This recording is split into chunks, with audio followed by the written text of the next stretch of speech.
I'm seeing here, especially within the Solana community, is nothing short of awesome. And we're earmarking with the Solana Foundation $50 million to invest in the next wave of social built on Solana. We're gonna increase it to $100 million. See that? We lured you in with the 50. Surprised you with the hundo.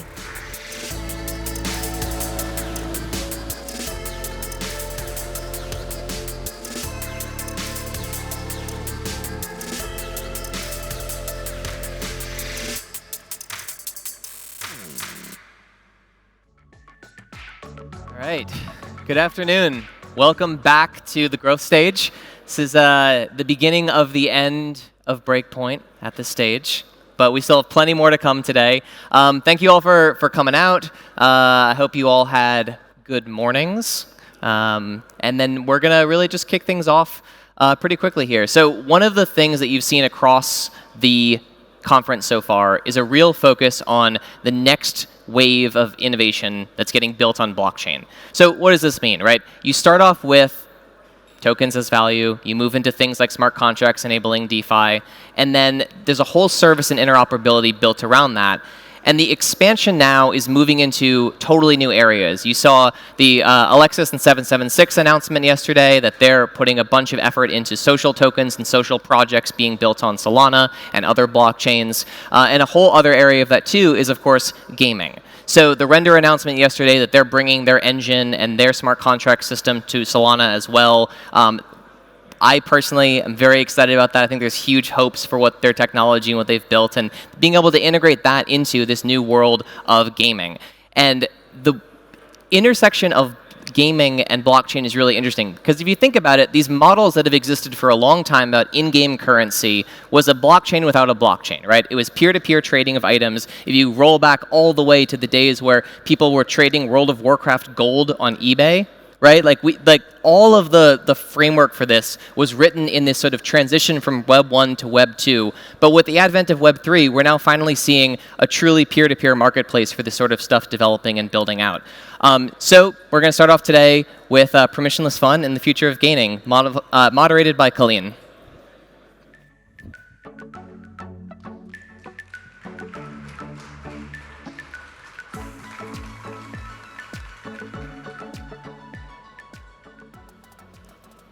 Testing. All right, there we go. Thanks, Austin, for the great intro. I think before we dive into it, we can have our panel just very quickly introduce themselves if we want to go down the line. Yeah, sure. Amy Wu, partner at Lightspeed, and I lead our crypto and gaming investing. We just announced a $100 million fund along with FTX and Solana. My name is Alex Paley, co-founder and CEO of Faraway, and Amy just led our Series A along with Colleen and Solana. Hi, everyone. I'm Michael Liu, the technical lead with Star Atlas, and been working in crypto DeFi space for 5-6 years now, project to project, and this is my most favorite one yet. Awesome. Thanks, guys. So to set the groundwork a little bit, Amy, I guess maybe this is a question for you. How do we think about what's different about Web 3 games versus traditional Web 2 games? So how I think about it is, first and foremost, in terms of the shift from Web 2 to Web 3 gaming, starts with an ideological one. And we're basically moving from Web 2 centralized profit making to a Web 3 more decentralized profit sharing between creators, and users. And this is a really important shift that, game publishers and companies in Web 2 need to really understand.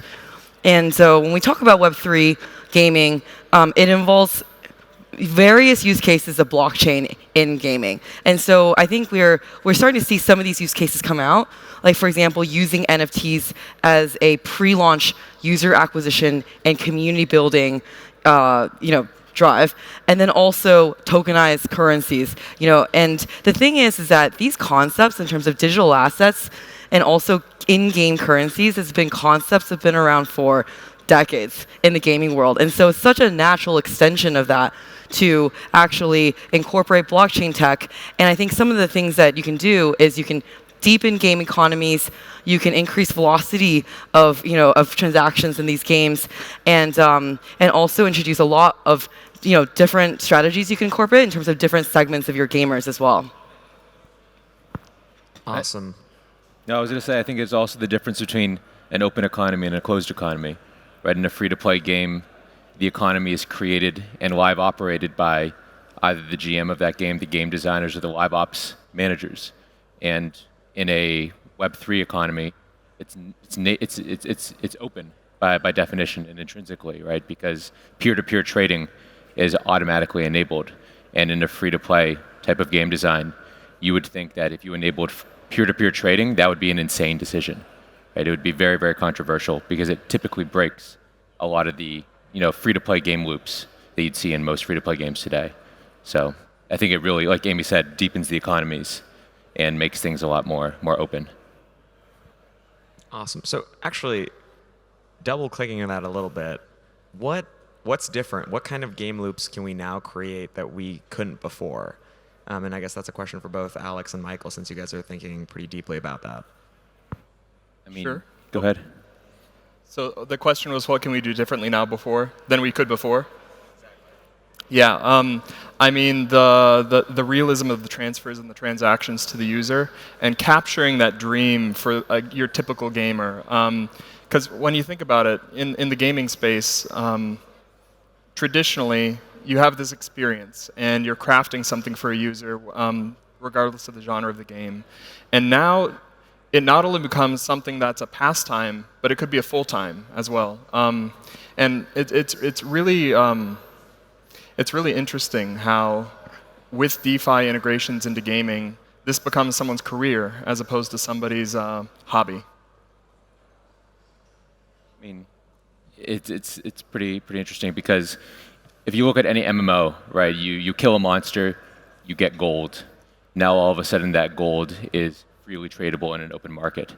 So, like Michael was saying, that opens up a lot of DeFi applications, and it opens up a lot of more social interactions between our players. Right? They no longer are, all of the currency they own is now freely tradable. Right? They can do anything they want with it. And I think that, just like I was saying before, just makes these economies much more interesting and much more similar to a IRL type of economy. Yeah, so you guys touched on a big thing, which is now there's money involved. Like, I as a player can earn these in-game assets, and I can also sell them. How do you think that changes the psychology of gaming for Web3 gaming? Because now it's not just purely fun. Now there's money that I might make.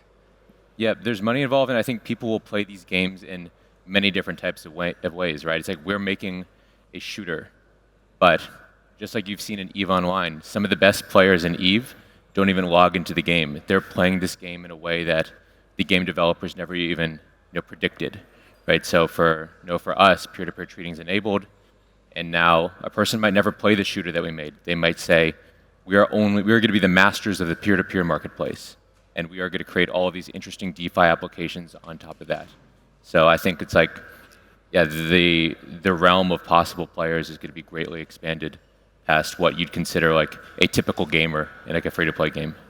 I think about it as some people actually equate blockchain gaming with play to earn, but actually it's the first, I think, iteration of what this actually looks like.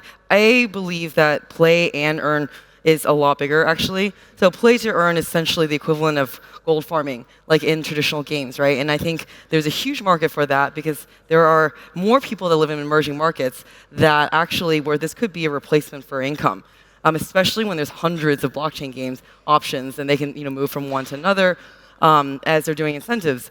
But actually, like if you look at the kind of 2 billion plus gamers today, the trade-off, the decision-making is, okay, I can play this Call of Duty game, but if I can play another Call of Duty game and earn money while doing that, I probably would rather do the latter, all else being equal in terms of the game being fun, deep, etc.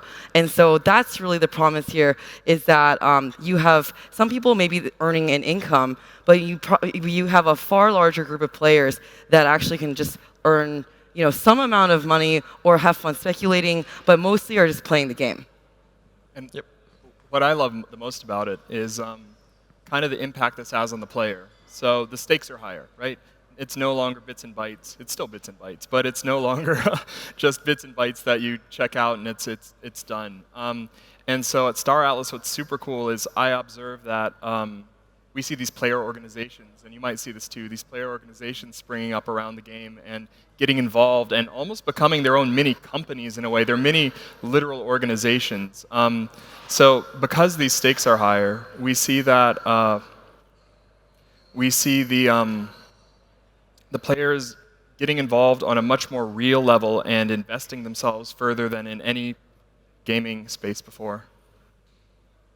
Totally, yeah. I recently learned that in EVE, I guess there were, corporations that actually had like their own HR departments. And so I guess there's some precedent for this even in Web 2, but I think Web 3 will just kind of blow the top Floodgates off. are open. Yeah, actually, like EVE Online is a great example of that, where it's like an OG guilds, right? And like digital economy metaverse. There are like thousands of corporations, and some of the largest of these corporations are 10,000 players strong. And they have roles, responsibilities. There's like a warlord at the top of that, CEO of that. These are real life experiences that actually these players, and EVE Online is like 15 years old. So imagine how much more real that becomes when you have this tokenized economies. You can have these corporations or guilds that actually maybe fractionalize and like, I don't know, sell their own equity type of thing. And another guild can actually help fund, like their first like, pool of ships that they're building. I think it just opens up so much more possibility when it becomes like an open economy, to Paley's point. Totally. I can't wait to see some activist hedge funds acquire. It's already happening, right? It's like they're acquiring land, which is why it just opens up the possible. I think what you'd consider a player of your game has drastically changed in an open economy. A hedge fund is a player. A person who's a mother who has never played their game in the Philippines is now a player of your game. Right? So I'm a player, right? Yeah, I think things are going to be pretty wild. Okay, changing track a little bit, and we started touching on this. I think for Web3, a big part of the appeal and what's unique about it is composability, the fact that the assets that I own or earn in-game could have uses in other applications, on Salon or on whatever L1. So, which is a pretty new concept for anyone, but especially games and game builders who, previously fought for a lot of control over the experience and over the game economy. So how do you guys see composability sort of growing from here? Or if you do, or if you think games will still be largely closed loops, how does this play out? And Michael, you can start with that. Sure. Well, there's kind of two main approaches to composability in gaming and that we've seen arise. And one is kind of this black box architecture where you have the blockchain layer integrated, and there's integrated kind of loosely. Like it's on a server. It's more of like a typical client-server relationship with the game client and the game logic executing on the server side. What I think is going to continue to evolve is we're going to see game mechanics transfer over to the smart contract layer on the blockchain. And the reason for this is that we're working with people's assets here. And as a user, security and trust in the workings of the game, I think, are paramount.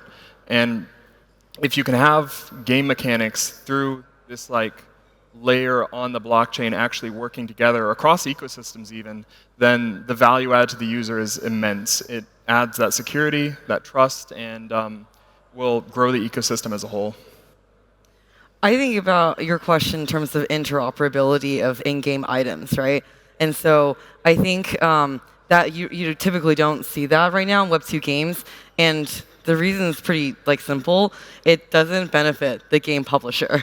If you're a game publisher, you have a game with 100 million players. Why would you let another game studio actually be able to use a very popular item in your own game? First and foremost. And that's separate from, interoperability is great for the player. Basically, you buy the item once, and maybe you can use it a few different other ways and get a lot more value out of the item. The question is just on the other side. What's the incentive for the game studio to actually allow interoperability? And then you get into practical considerations. game studios are building games on different gaming engines. So how does that work when one is on Unreal and the other is on Unity? Then there's okay, well, it's one thing to imagine if you bought a skin, then maybe you can use, I don't know, like a hat or something, like in your avatar, use it on another game in your avatar there. But if the game actually has, if the in-game item has power, how does that translate to another game? And so I think there are a lot of real-world sort of implications of interoperability that are just remains to be seen. But I think it will definitely take a studio that wants to really experiment with that, and potentially we'll see it first with a gaming publisher that is allowing interoperability between a few games in their ecosystem before we'll see it between studios. We'll see. Yeah, totally. I guess it's basically there's a financial incentives piece of why do I care if why I have no incentive to let other games interoperate with my assets, and then there's a logistical and mechanical challenge to this. A blockchain gaming founder, I asked him this question once, told me, why would I let another game developer vampire attack my own game? So I do think there's, I'm very interested in seeing the first, execution of interoperability. Totally. Okay. So I want to switch tracks again a little bit to the user experience or the gamer experience, right? Because I think one of the consistent pieces of feedback that people give about Web3, whether they're gamers or otherwise, is that it's an awful first-time user experience. Like, I have to go get KYC'd in exchange, get some coins, put them on a wallet. I now have to custody that wallet and make sure I don't lose the seed phrase, et cetera, et cetera. How do you guys think about solving that first-time user experience for gamers, on your games? I guess this is for Michael and Alex. Sure. Well, our solution at Star Atlas is through the user experience. So we kind of prioritize that experience over other things and focus on making the experience as native to the gaming industry as they're used to. So you're right, exactly. When you get into crypto, there's a lot of barriers in the way, and there's some knowledge barriers and physical barriers just getting your assets in the first place. So I think any game that's going to be successful on the Solana blockchain needs to solve the user experience and the onboarding ramps for those users through simplifying their interfaces and improving the experience end-to-end, as well as the training and documentation and just knowledge building for the community. Yeah, so I guess from how the way that we're approaching it is we're going to be the first end-to-end wallet solution, like integrating FTX. So a person is literally going to be able to sign up for our game, create a username, and they'll automatically have an FTX account. And our goal is to just abstract away all of the complexity from the player experience. The player doesn't need to know anything about a seed phrase. All they need to know is their assets are there, they're safe, and they can do whatever they want with them. Yeah. Awesome. So, okay, I'm going to probe on this one a little bit more. My hypothesis is that at the start, the vast majority of gamers, especially those that are not crypto native, don't care about self-custody, right? Like, they're perfectly happy with some sort of custodial solution.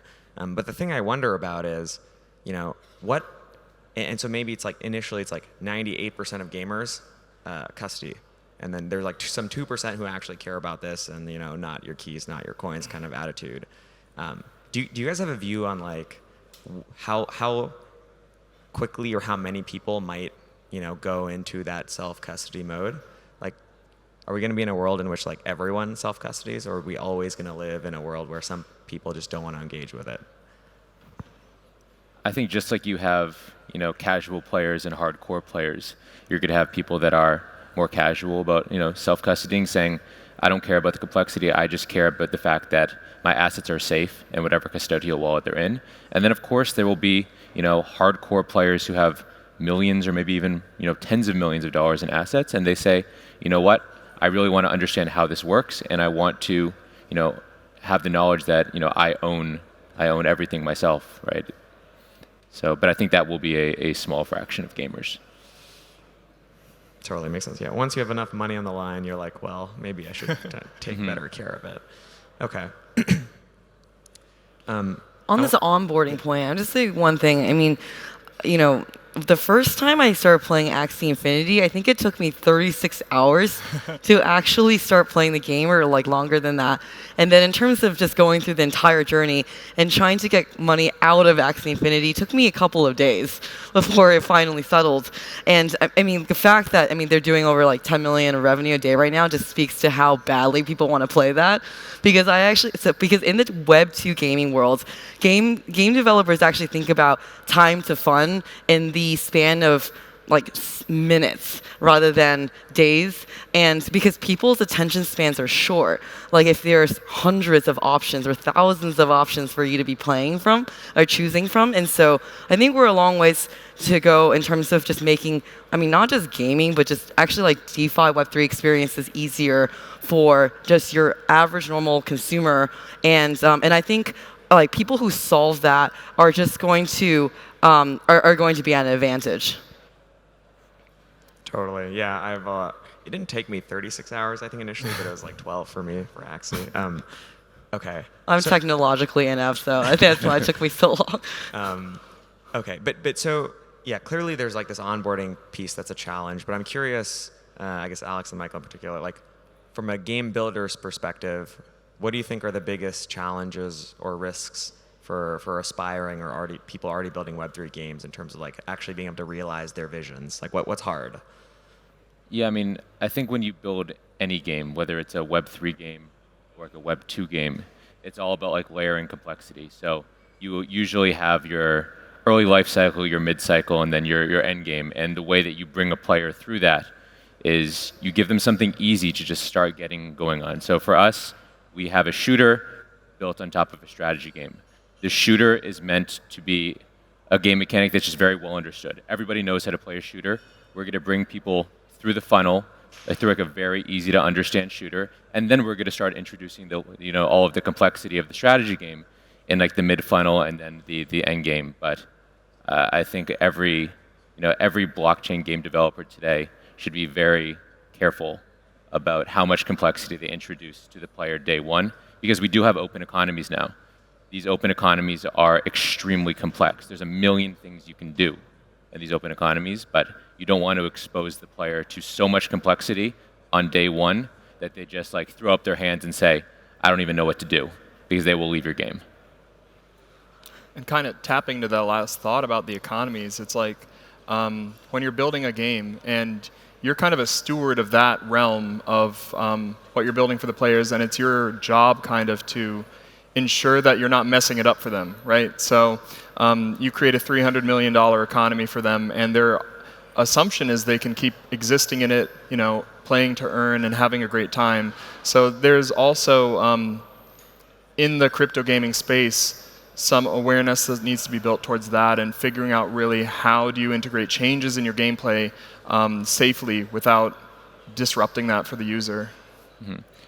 And I think a lot of this is, I call it also just community-driven game development too, because you're constantly communicating with your players. Like you see all these Discord communities around blockchain gaming, they're extremely collaborative. So if you're going to introduce changes to your gameplay or to your meta, like you need to surface these changes, like get the okay from your players that they understand what's going to happen and they're good with it.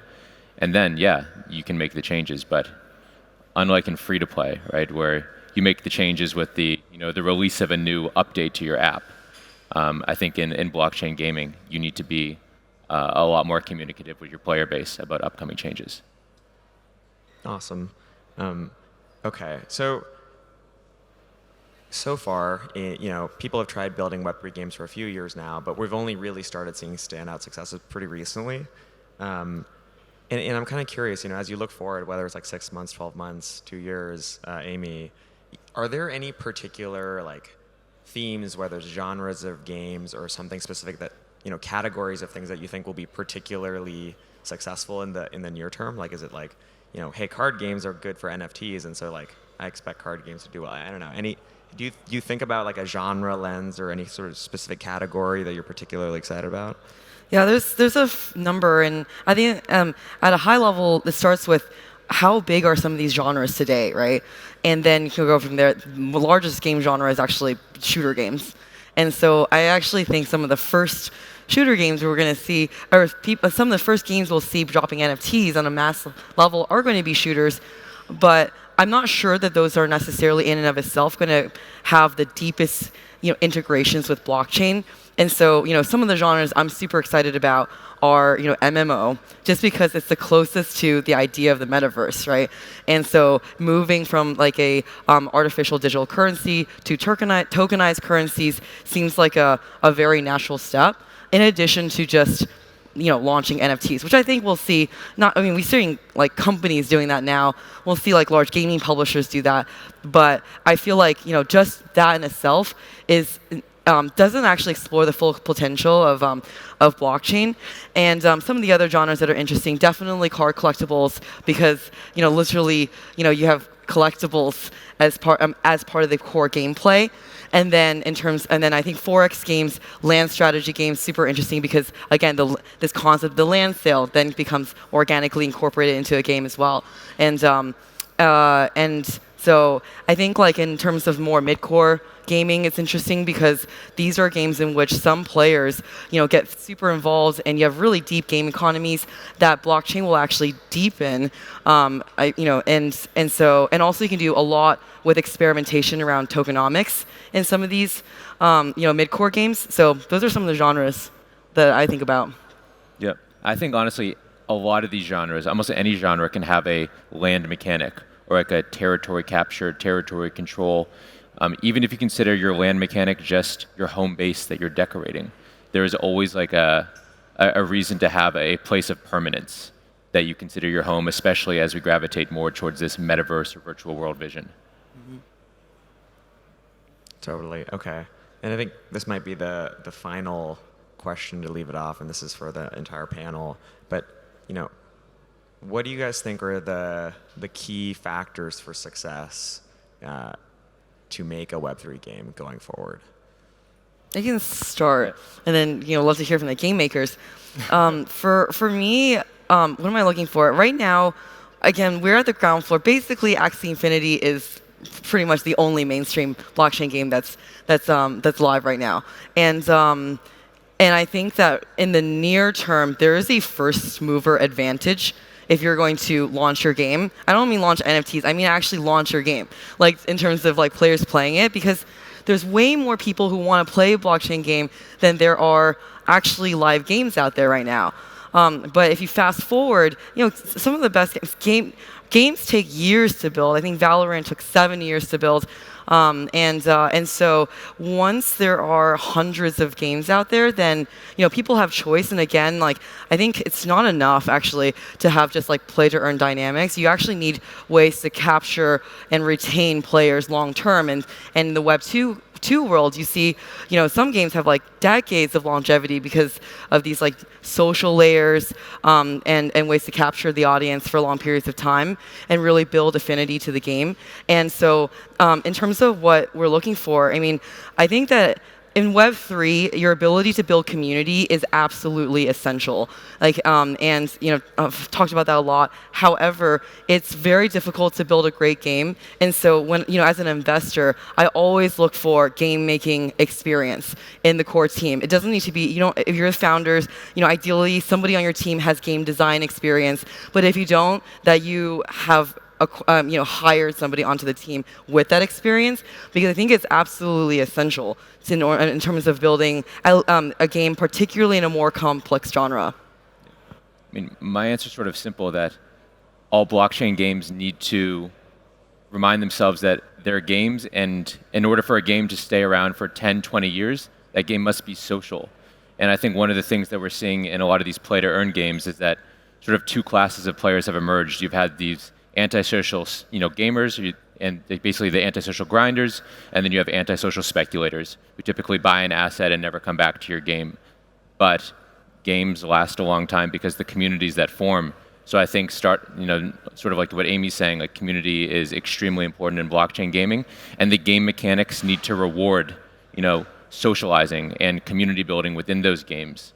And in a lot of these blockchain games today, you can be a completely antisocial gamer and still accrue something of on-chain value. But I think in the game that we're designing, at least, we are saying that in order to actually accrue significant value, you need to be part of a clan. You need to do these social activities. And I mean, in any game, like in any long-lasting game, whether it's World of Warcraft, Guild Wars, whatever, or in real life, like the only way to accrue real value is by working with others or contributing it back to your community. I like to think of the place we are right now in crypto gaming as kind of like the Flash era of crypto gaming. If you guys remember back in the early 2000s, there was a lot of little 2D interactive games that were flooding the internet and were a lot of fun to play. And where we're moving next is, and the next steps for gaming on the blockchain is high fidelity of fantastic end-to-end user experience and a AAA feel to what you're pushing out. So once we move into that realm where studios are actually creating these immense and immersive experiences already integrated with a blockchain layer, that's going to seal the deal. So yeah, I believe in social a lot more than I believe in AAA. I think in the past year or 2 years, we've seen a lot of amazing, amazing games that have ascended to the top, whether it's Valheim, Fall Guys, that have had hundreds of millions of users, millions and millions of concurrent users. And they have been successful not because they have the best graphics, but because they have the most social gameplay. And I think that's why games last a long time, because of the bonds that you form with your friend groups. We have people in our games that are only friends with people in the game. Like they call each other by their nicknames in the game. Like that's why games last. So it's not going to be AAA experiences. It's going to be social games. I totally agree. I mean, this is where the average player on Roblox plays for 2.5 hours, which I think is insane. Yeah. There's actually people on average in these top games, whether it's Fortnite or a game on Roblox or League of Legends, actually spend more time there than actually in social networks necessarily. Yep. Then, which is why, I think, although gaming and social are coming together. And we believe at Lightspeed at least that actually the next social networks may be born from games. Yep. And so it's 100% agree with you on the social elements of it. And we're making browser games, which are by definition not high fidelity. But what they are is extremely social. Like I can send you a link and you can play with me in a matter of seconds. And our goal is to bring billions of players to this new Web3 economy. And you can't do that unless your game is social, has game mechanics, are social, and is extremely shareable. I think you're absolutely right. And it's not either social or AAA experience. I think the thing that's going to seal the deal and be the game is social and AAA. Maybe. But I think with Roblox, we have definitely seen that you do not need AAA I experiences 100% agree. to have an amazing, vibrant economy. Yeah. Insane. Interesting. Some dissent on the panel. I guess my 2 cents on this one is that as a gamer, at least, I'd love to have both, so I can at least use my expensive graphics card for something. Yeah. If you can get one.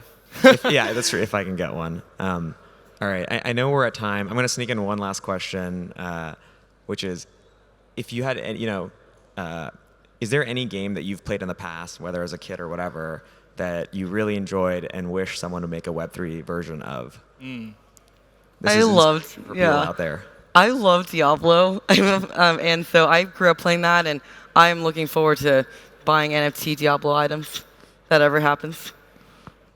I mean, my favorite game of all time is Elder Scrolls 3 Morrowind. I'm a big RPG player, so if somebody made a Web3 version of that with an open economy, I probably wouldn't come out of my room for maybe a year. I'm in the same boat as you. Action RPGs are where it's at. Yeah. I personally like Path of Exile. Diablo's fun too.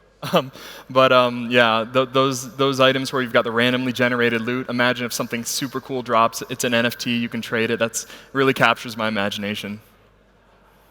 Awesome. For me, it's a Web3 version of Darkest Dungeon, indie game for those of you guys who don't know. But anyway, so for all the game builders out there, there's a couple of multi-million-dollar ideas for you to go pursue. Okay. Thank you, everyone, for the time. Thanks, audience, for being out here. I think we'll wrap up now. Awesome.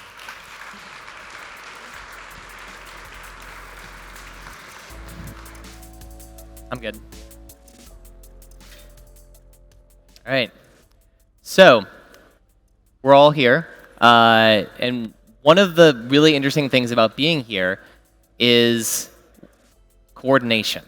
right? So this is a distributed conference. I'm sure a lot of you have had questions about where should I go, at what times. You've looked at schedules. You've asked people for recommendations on it. You know, we started off looking at DeFi and a lot of these infrastructure plays to help people get decentralized finance really running in a way that doesn't require any sort of centralization.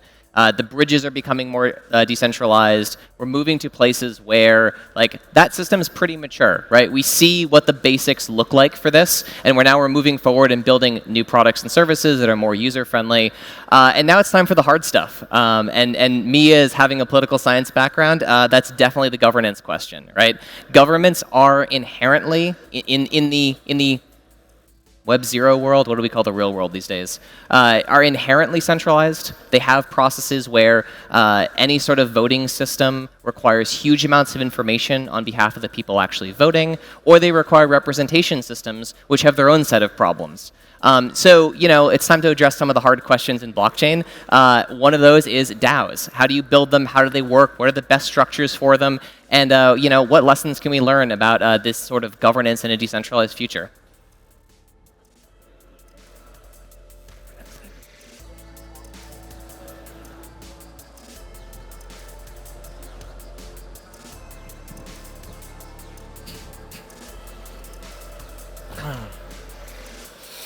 Oh, testing. Hello, everyone. Welcome to our panel today. We're here in the DAO or Die panel with some of the DAO experts in the field, Solana ecosystem and other ecosystems. So very good to have you all up here. The format for this panel is actually going to be very loose. I'm not going to try and give these guys too many questions because they're much more experts on this subject than I am. So I just want them to talk in between themselves. If anyone has a question for someone else on the panel, please feel free to do so. Don't need to wait for me to have a question to start. But I guess to get this kicked off, my question to each of you is, what do you see as a DAO, and what are you working around in the world of DAOs? If you'd like to start, Gustav. I mean, I think like, is it working? Okay. There we go. Okay. Stick it. We're off to a great start. Stick it like this. Maybe Julian, you can go first. Yeah. I think it fell off. Max, you want to take it off? Okay. Can you repeat the question? Yeah, absolutely. So I'd love to hear, what is a DAO to you, and what are you working on that pertains to this subject? Okay. Yeah, for me, DAO is really about bringing people together with a shared vision, but without claiming ownership of their whole identity. It's really about bringing people on an anonymous and very easygoing way to work on something, maybe on the weekend, maybe more full-time, maybe their whole fucking life, but without demanding like total loyalty. So for me, it has really like a hardcore anarchist vibe. Like, we're giving people something, but we're not forcing them to anything. Yeah, I mean, for me, I just see it as the natural evolution of what's been happening in the concept and the philosophy of open source to begin with. So if you look back about 11 years ago, GitHub really started to drive a lot of the open source development, which meant teams could come from all around the world and collaborate on open source software. And now DAOs are actually expanding that well beyond just software developers. It's basically anybody that wants to participate in a network and share their skills, be a part of a community. And I think that that's extremely powerful because it takes the open source philosophy and extends it way beyond just software development. Yeah, so my personal experience with DAOs are like, I'm involved in 4 different DAOs, like Curve, Finance, Stake DAO, Blackpool, and Rec.News. And this is like full-time. So the point is, with DAOs, you can be involved in many different projects without having the title of full-time in just one company. So even if I'm full-time in those different projects, I can still be involved in all the different projects in the ecosystem. And just by participating inside those projects, I can earn those governance tokens that in traditional finance, you can associate them to equity. But that's the point, is like whatever you do in this ecosystem, you wake up in the morning, you work all day, you acquire DAO shares in the entire ecosystem. So you actually be part of this entire family of building this entire new paradigm that is competing with traditional finance. Yeah, I think like my microphone works now. So yeah, I've been like part of MakerDAO for almost 3.5 years now. So kind of like seeing the progression we've had there, where we went from being working on like a centralized foundation to now being a full-on DAO, where not just decision making, but salaries, like basically everything, even like product direction is taking under like a DAO format. And apart from that, I also work with a lot of the portfolio companies we have at StableNode with like building their governance frameworks and structures. So at StableNode, we both build like help them define what the process, frameworks needs to look like, but we also become like an active participant afterwards. So we are like an active participant and active delegate in several other protocols, both DeFi protocols and like layer 1 networks. And I also think like today we see there's like many different like types of DAOs, right? I think we've also seen especially like the investment DAOs and like art collection DAOs really like gaining momentum, where it's like just like a way for people like to collaborate under like a different setting, I guess, a setting where I can share the financial outcome of what you're doing in like a fair and equal way. And there's like of course like many types of governance and many types of DAOs. So yeah, it's like a very broad topic, I guess. Yeah, absolutely. And I think you touched on something quite interesting, which was, at Maker at the beginning, it was a team that came together. It could be considered centralized, and then it had this progression to becoming a DAO. I think that's a very, not contentious, but a subject that everyone needs to discuss and think about, because in this industry, a lot of these different businesses will have to move to that model to be safe in our regulatory environment. But I'd love to hear like advice or a roadmap from you guys on how companies that maybe start with 2 co-founders or 3 co-founders can expand that into a DAO format and actually get to a place where it is decentralized. Julian, you want to kick it off? Yeah, sure. We started a year and a half ago, 2 years ago, that was like 5 people. And then now, like, I know, like, there's a 40 chats on Twitter, but now we're like 75 people across those many different projects. So you can start really quickly into like an idea and then bootstrap a project. But what's really cool is by using those, like building a DAO right now, there's like a few different aspects of the DAO you can follow, and that will make at least the functioning of the DAO pretty efficient. So you'll do like snapshot that basically, and then a forum that basically will incentivize or will get people to add value to your project or add feedback. And snapshot is for voting mechanism on top of your DAO. And then you have the Telegram group, the Discord channel. But like having all those different mechanisms, you can just by one idea and then a few different smart contracts, you can bootstrap an entire idea that will normally take in traditional finance couple years to reach.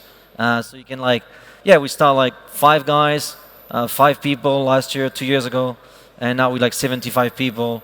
The company is registered, multiple different companies, and we're paying high salaries, like governance tokens, participation in all the different projects. So it's fascinating.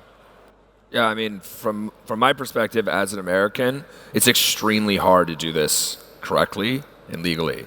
And so one of the downsides to trying to create a DAO within the United States is that the regulatory landscape is so gray and unclear that you actually have a lot of teams leaving the United States to actually do this or having to do this pseudonymously.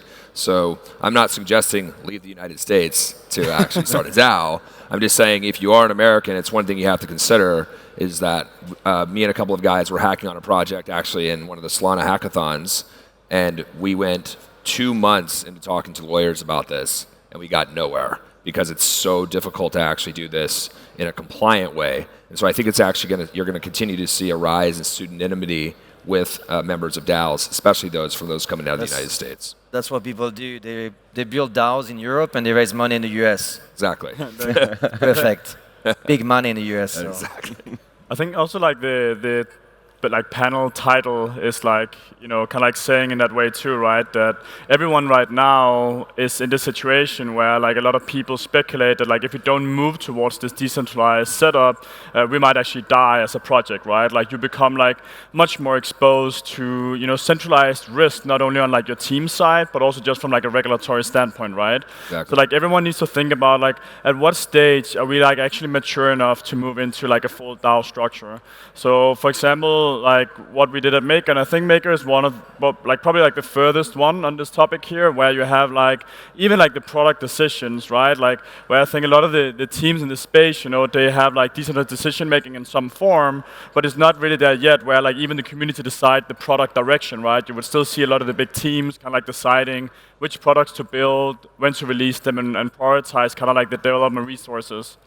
So I think from like my perspective, and also what we did at Maker, was basically saying like, at what stage is like the product mature enough for us to release it out to the community? Like, what do we need to have built for them to kind of like take over?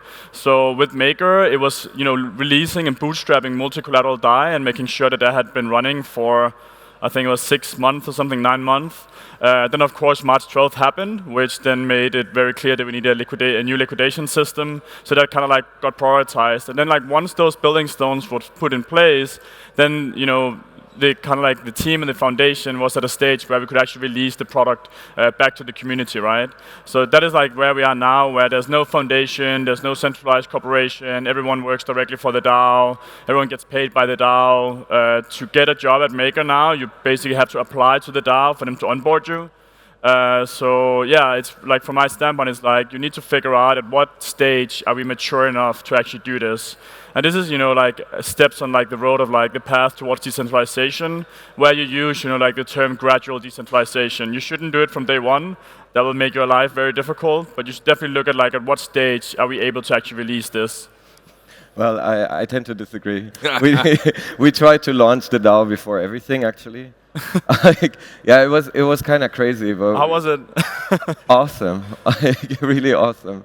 I mean, it also meant building like shit tons of infrastructure around it. Maybe made us slower in the first few steps, I would say. But then it created like all these incentives for people who are really, really smart to get into the project and like decide this is their thing. Like we have a hedge fund trader. He's running his own fund, and in his free time, he's trading on Mango. Like he literally comes home and continues trading, but instead of equities, it's like perpetuals. And he's giving support while he's at work. I was just wondering, like, how in the world could this be possible if we wouldn't have decided to open up right away, even when the product isn't finished yet, right? While it's still shaping and bringing all these people with different perspectives together, especially from day one, make sure that you don't have this like team barrier, which is something we've been always really, really aware as founders. Like the people who start the project, everyone tells you, oh, you're a founder, but what does it mean, right? Because by now, there's so many people working on this project. I hope they're working harder than me. Actually, I think most of them do.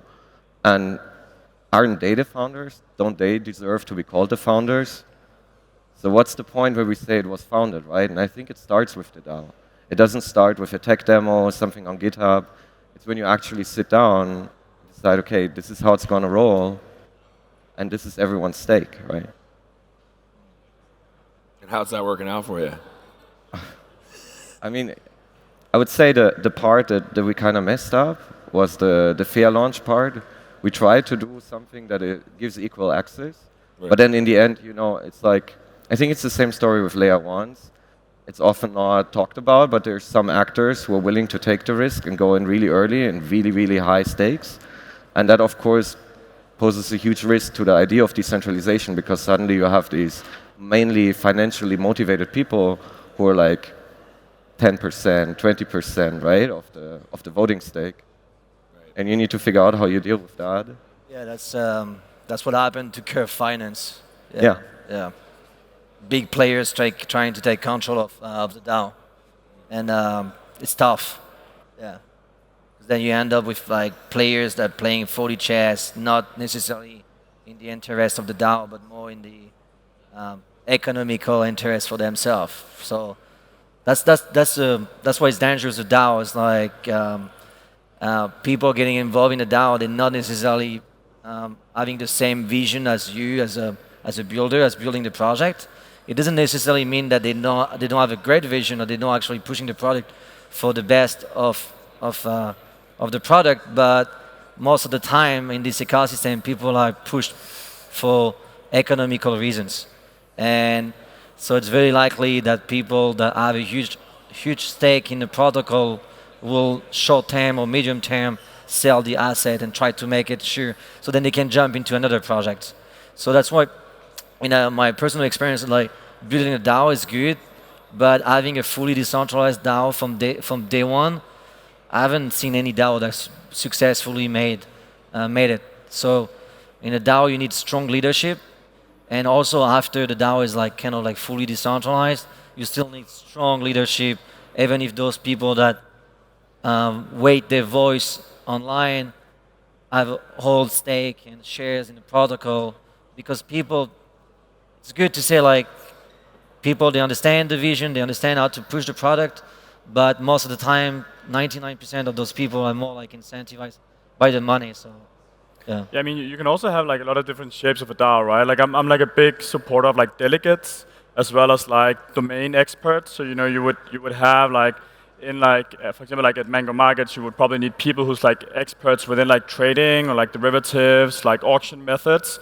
And I would say like from my perspective, I think like putting like extra responsibility over to like people who would get voted in by the rest, or like delegated tokens to because you trust in like their work, their expert opinion. I think that works better than having like a completely open voting process, right? Yeah, but you can still build a layer of bribing on top of it. Of course. And then the people that bribe tell or direct, like incentivize governance decision in such a way that will incentivize the delegates to delegate in that specific path. And at the end, you just like have an extra layer on top of an extra layer, and then govern the DAO. Yeah, I mean, like of course, like influencing delegates or something like that can always happen. But of course, like hopefully you would be able to spot it at some point, and people would hopefully remove their delegation from them. No, because they will make more money for them. Yeah. It's like the situation at the moment with Convex and Curve. Like Curve is also like a very special example, right? Well, like in I think it's Gitcoin or like ENS. Now they're starting to think about introducing rewards for the delegates. But it's easy. You can just like build an incentivization program that will just direct the DAO to do certain things. Yeah. I have a question actually. So going back to Max's point around the IDO and around trying to think of mechanisms that you can have fair distribution of these governance tokens so that you actually perhaps get a spread out participation across the field. Now that you did the way that you went and you guys have seen other models, have you thought on ways that you could have done a better model of token distribution for the DAO? Or like what do you guys as well think are interesting ways to actually have a fair distribution of DAO tokens? Max, if you'd like to start. I mean, we thought the whole time maybe we should just do an airdrop to everyone who got liquidated. Kind of like, yeah. but then maybe that's not the smartest people to start with. That's cold. I don't know. It's really, really tricky. I mean, fundamentally you're trying to solve, like, you don't want to give like huge stake to people who are never going to contribute back, right? So you want to incentivize people who are actually really active by themselves. You also want to give them the power to change the project in the direction, because usually the knowledge sits on the outside, right? It sits where people are actually working, doing the work, seeing the code, talking with the customer. It's not necessarily in the VC office but that the strategy is decided. Like, how do you do that? Like, it's clear who deserves the tokens. Like, how do you make sure those people get the tokens? Our plan still is that there's a huge part of the treasury unspent, and we're just going to distribute it, hopefully mercilessly, to developers. I personally would love that, but unfortunately there's no more opinions in the DAO. But I think if we keep the spirit of like just overpaying people and governance tokens purely, that means that people have a very long-term vision for the project when they accept this kind of reimbursement. And if we manage to distribute it in a way that really I would say top 100 people that built this project, right? The people who really committed their lives in the end are large owners of it, that would be ideal. Joe? Well, I mean, I'll say I may or may not have participated in the public sale. So I actually thought it was brilliant. I thought it was really fair for outsiders that actually weren't actively participating in Mango.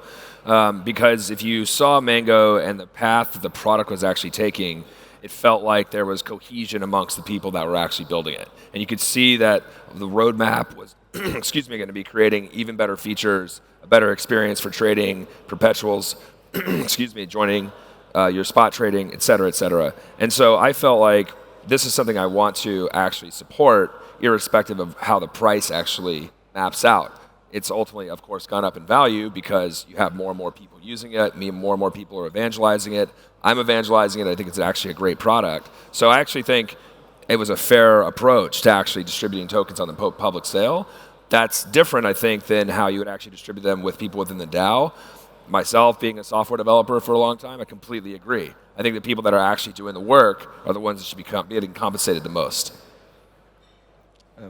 Don't you think like if you like overcompensate people who like are the contributors to a DAO, like don't you think that you would end up in a situation where you have like not just a concentration of the tokens to that team, but also the team that is the easiest for them to collude, because all of them are like in the same chat channels like Slack, Discord, whatever you use, Telegram. They know each other. They build this project together, and they're also like now probably like at least like the majority of the largest token holders. That is like the easiest way to create like a concentration of power that would exclude the external community to maybe want to participate because that like now the majority of the voting power lies within the team structure.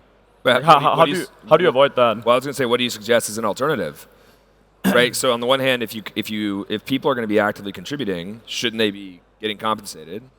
And on the other hand, if they're going to be to your point, could potentially be colluding because there's a group of 10x developers that all get together and they have this large chunk of the treasury. Well, what's the alternative to that? Well, I really like actually the model you guys are doing. I think Mango will transition into that. We can't do it like from day one because I think for most people it's too spooky. Like I don't expect anyone who met me in Lisbon to go and found a Delaware corporation and apply for a grant from the DAO. I think. Sorry, what is that? What is that model that Max is mentioning? Yeah. So at Mega right now we have like kind of like two parts of it, right? There's of course like the compensation where like right now, actually I'm not sure if like the MKR vesting is live for the contributors yet, but like you get paid directly by the DAO, like everything is like out in the open, like very transparent. And then we have a governance process, like a governance like method and setup where we actually like, I wouldn't say remove the power from the token holders, but like reduce the power from the token holders. So like most of the governance process is actually done without the need to have any significant amount of tokens. We of course have like on-chain polling where you need tokens, and on-chain voting in the end, like the executive vote where something passes in the end where you need tokens. But like whatever like ends up in both the poll and in the executive vote in the end is like defined in like a predetermined process. So there you can actually like we have tried to like build a setup where you can like eliminate the strong hand that like in most of the governance systems we see today, where they're like heavily reliant on token voting as like the significant truth and like what actually gets put in, and like you can only make a proposal if you have tokens, and then it goes to voting, and if you have a lot of tokens you can just pass it through. So instead we have like a different process where like the power of the token itself is kind of like removed from the governance structure. Thank you. Julian, any thoughts on this? Well, I've got one or two stories. Like fair launch. The problem is what we experience is, so in token, like in product you have yield farming, but you also have like contributors farming. So what happens is like when you launch a product, you will find some people like anonymous, and they contribute to your project, but the intention is just to grab like this kind of fair launch tokens and acquire a lot of shares, but then they disappear. And this happened in a lot of different projects that I've met, and also personally. And also like you have this, we're writing a story like on Rect, but you also have like some entities in the world that are specialized in this. Like kind of like scamming entities that basically specialize in early stage projects to acquire a percentage of the governance, and then they either disappear or they dump or like they threat the project. So it's difficult to select the. Back then we had like Merkle trees, airdrop type of things for Gitcoin community, for people that participating in the governance of projects. But what you realize is that most of the time those people are not actually contributing back to your project. You can track those addresses, and they had an airdrop, they contribute, they vote into Curve, or they vote into Aave or Maker, but the reason for that is they either got incentivized to do so, or they were bribed by someone, and then they completely disappear. So yeah, I mean, for me, DAO without strong leadership from start, it's kind of like difficult. And we've seen it in a place like a lot. Yeah.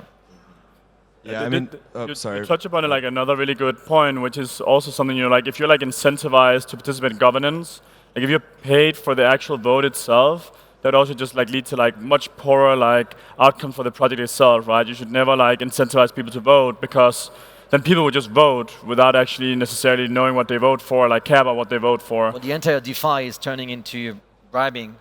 Yeah, so we've also we held like a workshop with a lot of the Cosmos validators on Sunday, governance workshop, where they say that they have like a similar problem now, where if there's like a vote out, for example, which is something that like the people staking to them think is like what they should vote for, but they actually want to vote opposite because it's better for the network. Well, if they go against the people delegating their stake to them, they will actually remove their stake, right? So this is like another example where you can like have this, like we have to vote this way, or we have to do like a vote that we don't even think is like the best, or we just vote because we're incentivized to do so, and that actually creates like very, very poor decision making, right? So you should be very careful around implementing economic incentives around voting itself, because it would just lead to very poor decision making, because people will just have to vote because they're getting paid, right, without necessarily being interested in the vote itself.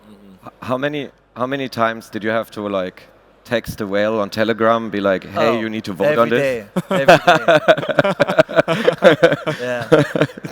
Yeah. You see, like we have the same experience, right? Yeah. Yeah. I have a somewhat specific question. This is something Max and I have talked about a ton, and I'd love to hear if people have ideas. So part of the issue is if you want to incentivize DAO members with locked tokens, if those tokens already have a high enough valuation upon reception of them, depending on the tax laws of the places those people are, it's taxed as income. So if you give someone $1 million, perhaps they have 300K they have to pay, but they can't sell those tokens to pay. What are some mechanisms in which you can actually use locked tokens to incentivize DAO members, or does it just have to be unlocked?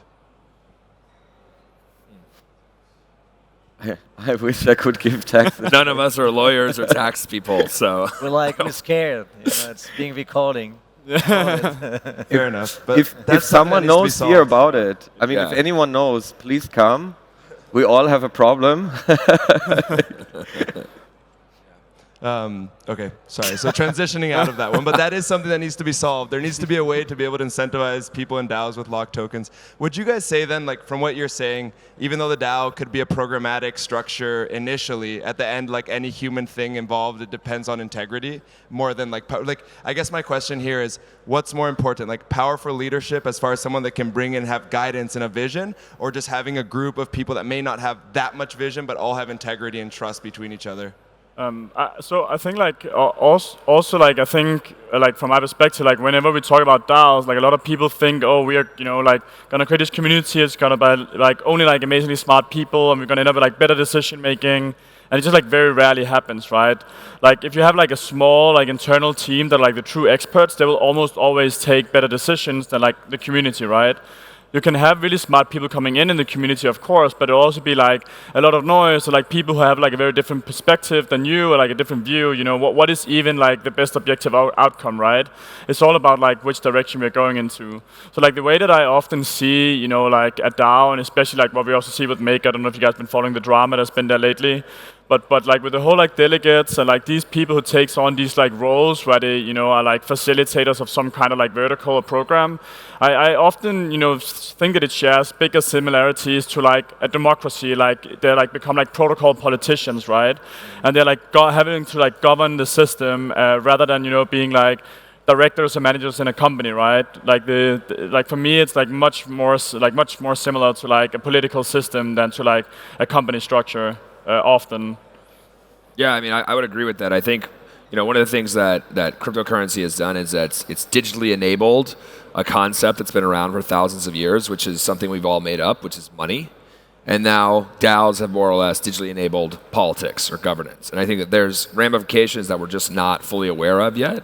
I think the incentives piece around, if you're going to be getting paid for this in a token that has value, well, politicians also get paid. Right, and so there's going to be that kind of tension, but it's going to be in a decentralized and pseudonymous or anonymous way. So we're basically taking some of the stuff that was happening, kind of the real life world of politics, and applying it into a decentralized environment.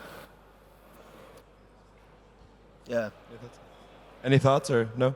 Well, I mean, like it's funny because before like DeFi and people in blockchain they were chasing money, but then over the past year now they're chasing lobbying, and lobbying now is starting to be more important than money because you can. Lobby is money, no? Well, the thing is like if you have lobby, you can direct money, but if you have money, you don't necessarily have lobby. Yeah.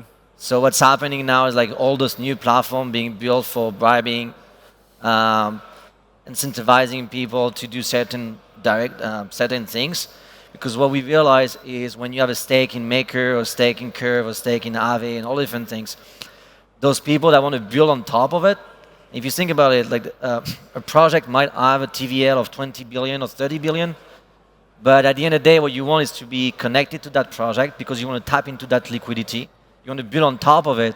So the most important aspect is not actually how much money you raise, because you will never be able to buy with the money. If you raise 20 million US dollars or 30 million US dollars, it's very unlikely that you can actually get yourself inside those protocol. What really counts is how many people will vote for you to get inside those protocol. So then the only way for you to get listed inside those protocol to build on top of it, because we're talking about lending market, auto market maker, basically the infrastructure of the entire traditional finance. What we're currently building is not new. And you say like before it was 1,000 years ago there was money, but whatever we're seeing in the DeFi space is just the copy past of the traditional financial products, but with a different stack, a different technology. And now what's happening is, as you mentioned, it's like the European Commission. It's like Europe. You have the Parliament, you have the European Commission, you have lobby around those big projects that then, if you have sufficient power, sufficient lobbying, you can basically tell, okay, you can get listed. I will incentivize you to get there. You basically control the entire DeFi, and that's what is fascinating but at the same time is very scary, because now it's not a question of money, it's a question of governance, of lobbying. It's happening. Right.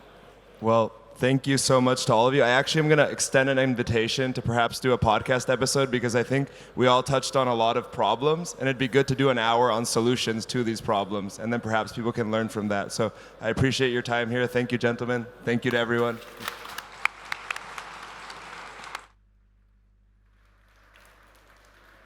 Cool.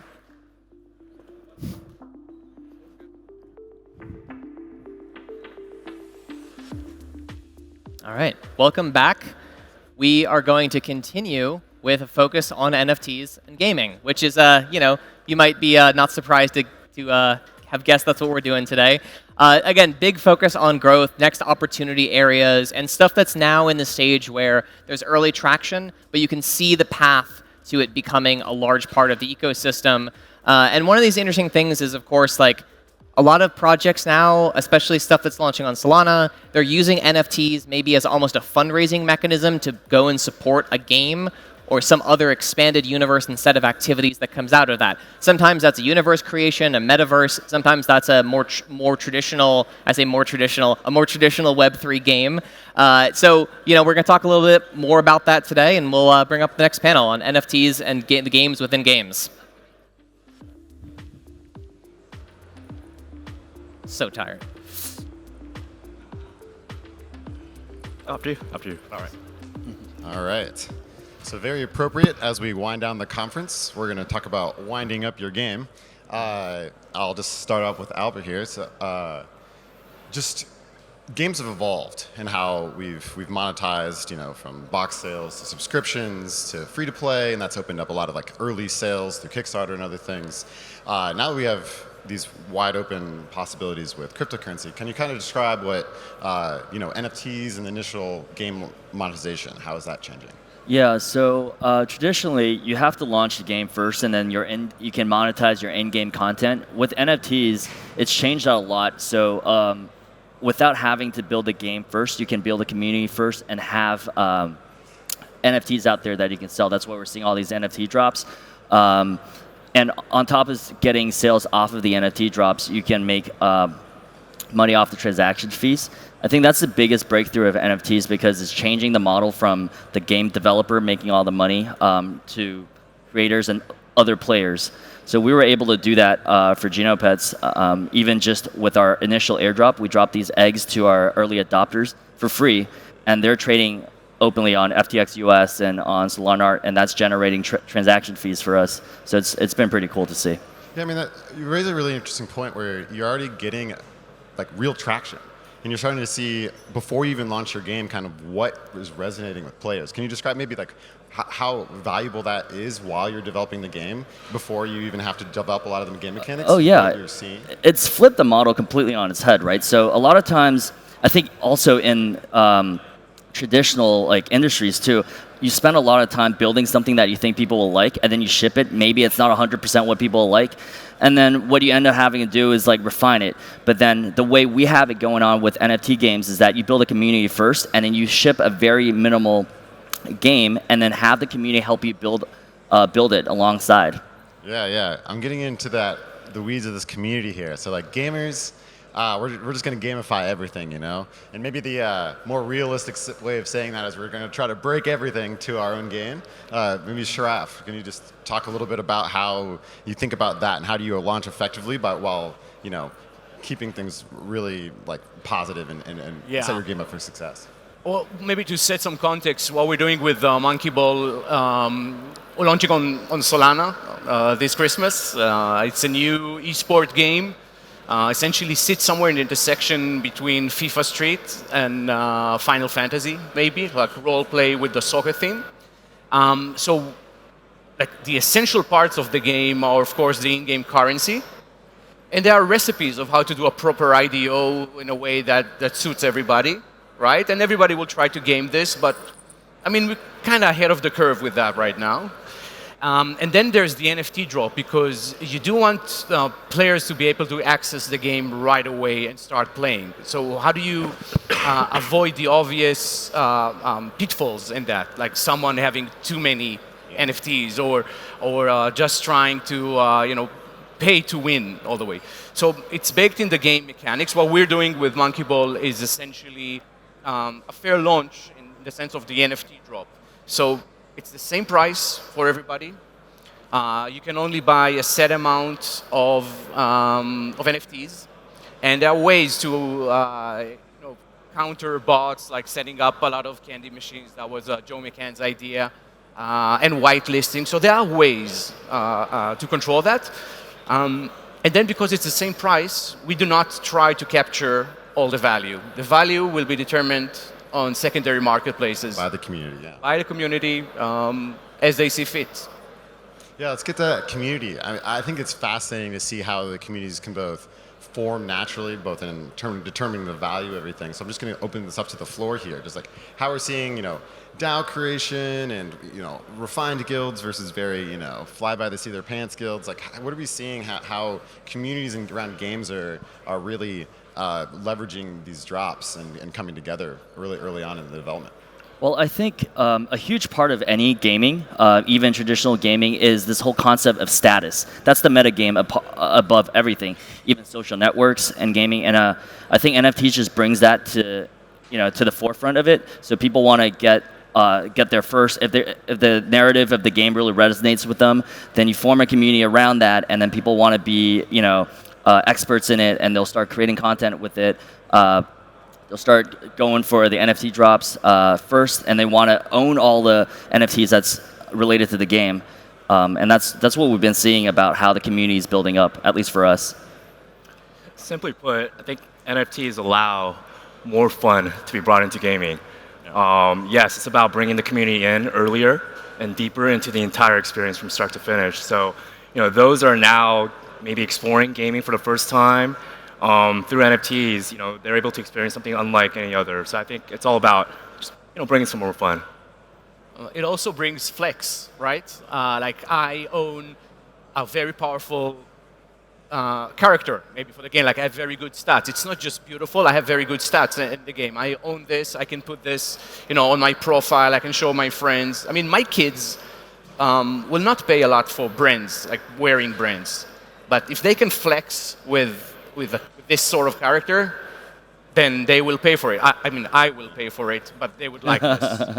Yeah, I remember my experience being just like on the early side of gaming. It typically was just forums and Discord communities kind of speaking with developers. But, having actual content of the game this early on in game development, I feel like and the flexibility of NFTs where I can add on my own stuff on chain and just be like, hey, developer, this thing I made, maybe you should probably use it in the game. Are we seeing any of that yet? Are we seeing how you can have the creator economy? Yeah, so a huge part of it is that NFTs are basically metadata that's stored somewhere, and we're seeing some people taking that metadata and interpreting it their own way and creating new content and new characters on it, and that's like the beauty of NFTs and also just blockchain gaming. It's the composability of it.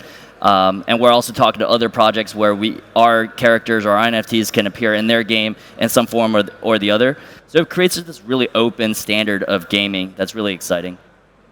I think we are a bit early on for that, to be honest. I mean, for high production value games like we're putting on, the experience should need to be at least a bit curated, right?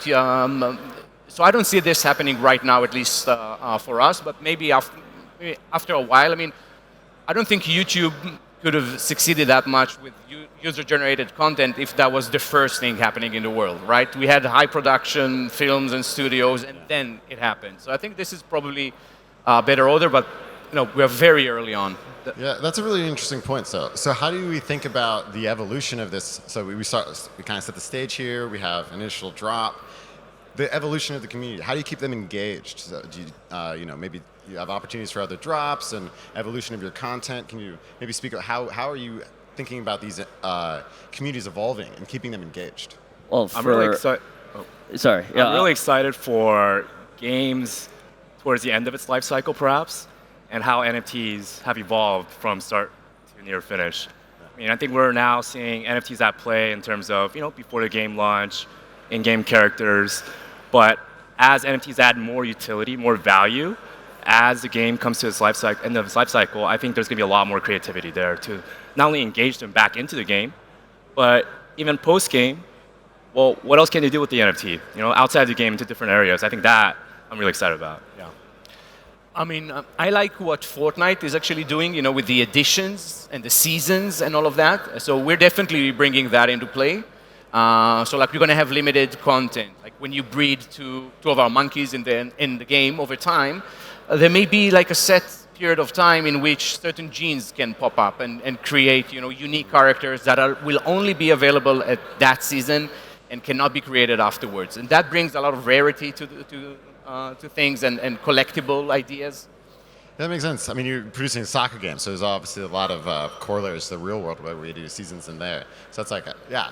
What do you think about the players' interaction with that, like their life cycle? Do you expect there to be these, I don't know, maybe governance periods even, and they self-form kind of like, okay, this is the preseason stage, we do this kind of team formation versus this stage, or have you seen any of that kind of ideas yet? I think this will happen, and I think actually guilds can push a lot of that, because these are like unions of sorts, and then that kind of automatically can bring this into play. So we're thinking about creating certain content that will cater certain guilds. So like if you have this gaming boots on, then you're part of this guild. But only if you're part of this guild, you can have these boots on and have like a special bonus like accuracy bonus.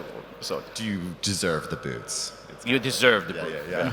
I can imagine like this off-season training thing going on too. Like this is the training season, this is in season, this is like playoffs, and I think that's really interesting how that can evolve with blockchain histories. Can we think like, because right now it's not just this monetization factor, it's everything is public and being built off of. We have the distinct season, not just through an API, but it's just sitting there, queryable anytime by anybody. Can you think about how we can leverage that, or how have you been leveraging that when you're thinking about it? I mean, one of the ways we're leveraging that is just having our NFTs be mutable. So there are other NFTs that can come in and mutate the state of your metadata and allow you to create other NFTs with it. That and also the composability aspect that I was talking about with other games building on top of it, which may be a ways away, but that's another way if that could happen. Yeah, the mutability, and I think there's like that, CryptoKitty hats was kind of like the first things where somebody built on top of it. There's also just kind of all the, I don't know, stats and different combinations you can do. Have you thought about how, like, the players being able to even self-form different sub-tournaments or sub-activities, and really taking like modulating even like the core competitive aspects of the different games. Have you thought about that as you've formed your ideas? Right. So yeah, go ahead. We thought about these sort of modes and like allowing players to create their own interactions. And again, I think we're pretty early on. Like you want to do one thing very good, like the storytelling of how the game is happening and the seasons and everything. Once that's done and people actually love the game, now I think they'll be more comfortable with creating their own meta games within the game. Yeah, I agree with that. And I think we're creating the groundwork and the framework for how that could happen. But just like DAO governance, as they were talking about before, I think in the beginning, the game developer will take a huge responsibility in that. And as the game matures, then you start opening it up for community governance and meta games being built that way. Yeah, you should probably think of it like an app store, right? Remember the first app store in Apple? Like you didn't even have that. You just had Apple's apps. And you saw how this whole thing works, you understood it, and then it's open for developers to create things. So like a game is not an open source technology project that people can just create anything out of. Like if you give them a curated experience, they'll get it and they'll know what's missing, maybe even better than you, and try to innovate on top of that. Yeah, let's talk about a little bit more like maybe what's missing. What are the kind of the risks here so we kind of went through the whole life cycle of launch into like how do you keep that engagement? What are the risks maybe even at day one? How can we avoid failure and like what are the risks of failure? So for me, I think just don't be too opinionated into anything and be nimble about how your community responds to it. Then be open to change. I think that's the way I would approach it. I would say to begin with, everything that is player versus player, team versus team, the major problem to begin with is liquidity. Actually, even if you look at big games, the matching server, it can take you like a full 2 minutes to find other players. And this is, PlayStation 5 with the entire community. It can take a while, right? So with this, it's a risk. So if you don't take care of the inflation of game assets and allowing multiple players to concurrently find each other on time, then you're at a risk of a very bad experience. So probably makes sense to begin with player versus environment, allow some breeding, and then do PvP. But we try to think of things 10 years from now in terms of the economy. The simulations that we run are at a 10-year interval, and we're trying to think backwards about, hey, maybe there'll be a certain time where there are too many characters out there and the value just decreases. So how do we deflate the economy? Like how do we retire players? Like what's the next phase that makes sense? I mean, you're bringing up some really interesting points. Programs on a blockchain are immutable. How do you think about in that world being able to pivot, being able to adjust some of the, is it configuration parameters? Is it, updates to programs? How have you been thinking about that as you evolve your games? Well, to start, most of the gaming logic is on centralized servers to start, and we'll gradually move on to blockchain logic. I think that's a good way. I'm not a proponent of having all gaming logic on chain to start with. First, because of performance reasons, and obviously second, for most games and most products, you don't know where you're going to end up, right? So that's my thought. I totally agree, and I think blockchain should add value and not just create limitations. Yeah. So if the whole concept is just locking us in a space where we cannot innovate anymore, then we've obviously done the wrong thing. So and this is why we have the DAOs, right? Like I think any game should have a DAO, and the code should be flexible enough that you can change the contracts with the agreement of the DAO. Of, hey, this is how we want to play the game. And if it suits everybody, because it makes sense, by all means. So let's take a look into the future. That DAO comment really got me thinking. 5 years from now, after games launch and things, there's going to be existing DAOs out there, existing guilds that have some NFTs in their market. How does the NFT launch change? Like, if I'm in development right now, I know I'm going to release in 3 years. How should I be thinking about my launch, given that world where there's going to be existing guilds out there with existing content? How do I merge my content with that content? Well, a thing that we've been doing. First of all, it's still really early on, so it's hard to say how that's going to play out in 3 years. But today, what we're doing with guilds is that we are inviting them into our game, and we're doing co-branded in-game assets with them that they can use with their scholars. And I'd imagine in 3 years where the space is way more saturated, you would have to do way more curated experiences, and then the guilds will get to pick. And unless you make your offer very compelling, then you might not be able to compete in this market. Well, first, I agree that it's impossible to predict what we'll do in 5 years because, 5 years ago, we didn't even have DeFi, I think, let alone NFT games and the metaverse, right? We barely had free-to-play. Yeah. So it's quite impossible. So how do you prepare for the unknown, right? Well, first of all, you need to avoid making big mistakes, like locking some vectors or locking some things that cannot be changed forever, that will set you on the wrong course over 5 years. You should probably avoid all of that. With that in mind, you should probably run all sorts of simulations of different scenarios and how things can change and merge and be composable enough to adjust. Survival of the fittest. That's what it is, right? You need to adjust over time. Yeah, something I thought about here was like the technology built on this. Can you talk a little bit about, what technology gaps are out there right now and kind of what is going to enable developers to release with confidence more from a technology perspective, do you think? I think given that all things Web3 are still very early, there's a lot more that I think the community needs to do to help each other understand, educate each other, so that we all as one can grow stronger and fill in gaps as needed, right? I mean, I don't think one company or one blockchain can do it all. I think it requires really the power of everyone. But as that moves forward, I think it's also our duty to help the gaming community understand how Web3 can be leveraged in a positive way, in an efficient way. But I'm hoping that happens sooner than later. One thing we've seen from Web 2, kind of like on a technology perspective, is all these drop mechanics, just with traditional drops on Twitch or through content creators. And we've started to see that in the DeFi world. A lot of it's done through, or in the GameFi world, but it hasn't really reached, mainstream content creation yet. How do you think that evolves? And because it seems to be some pretty obvious synergies there as it becomes more normalized.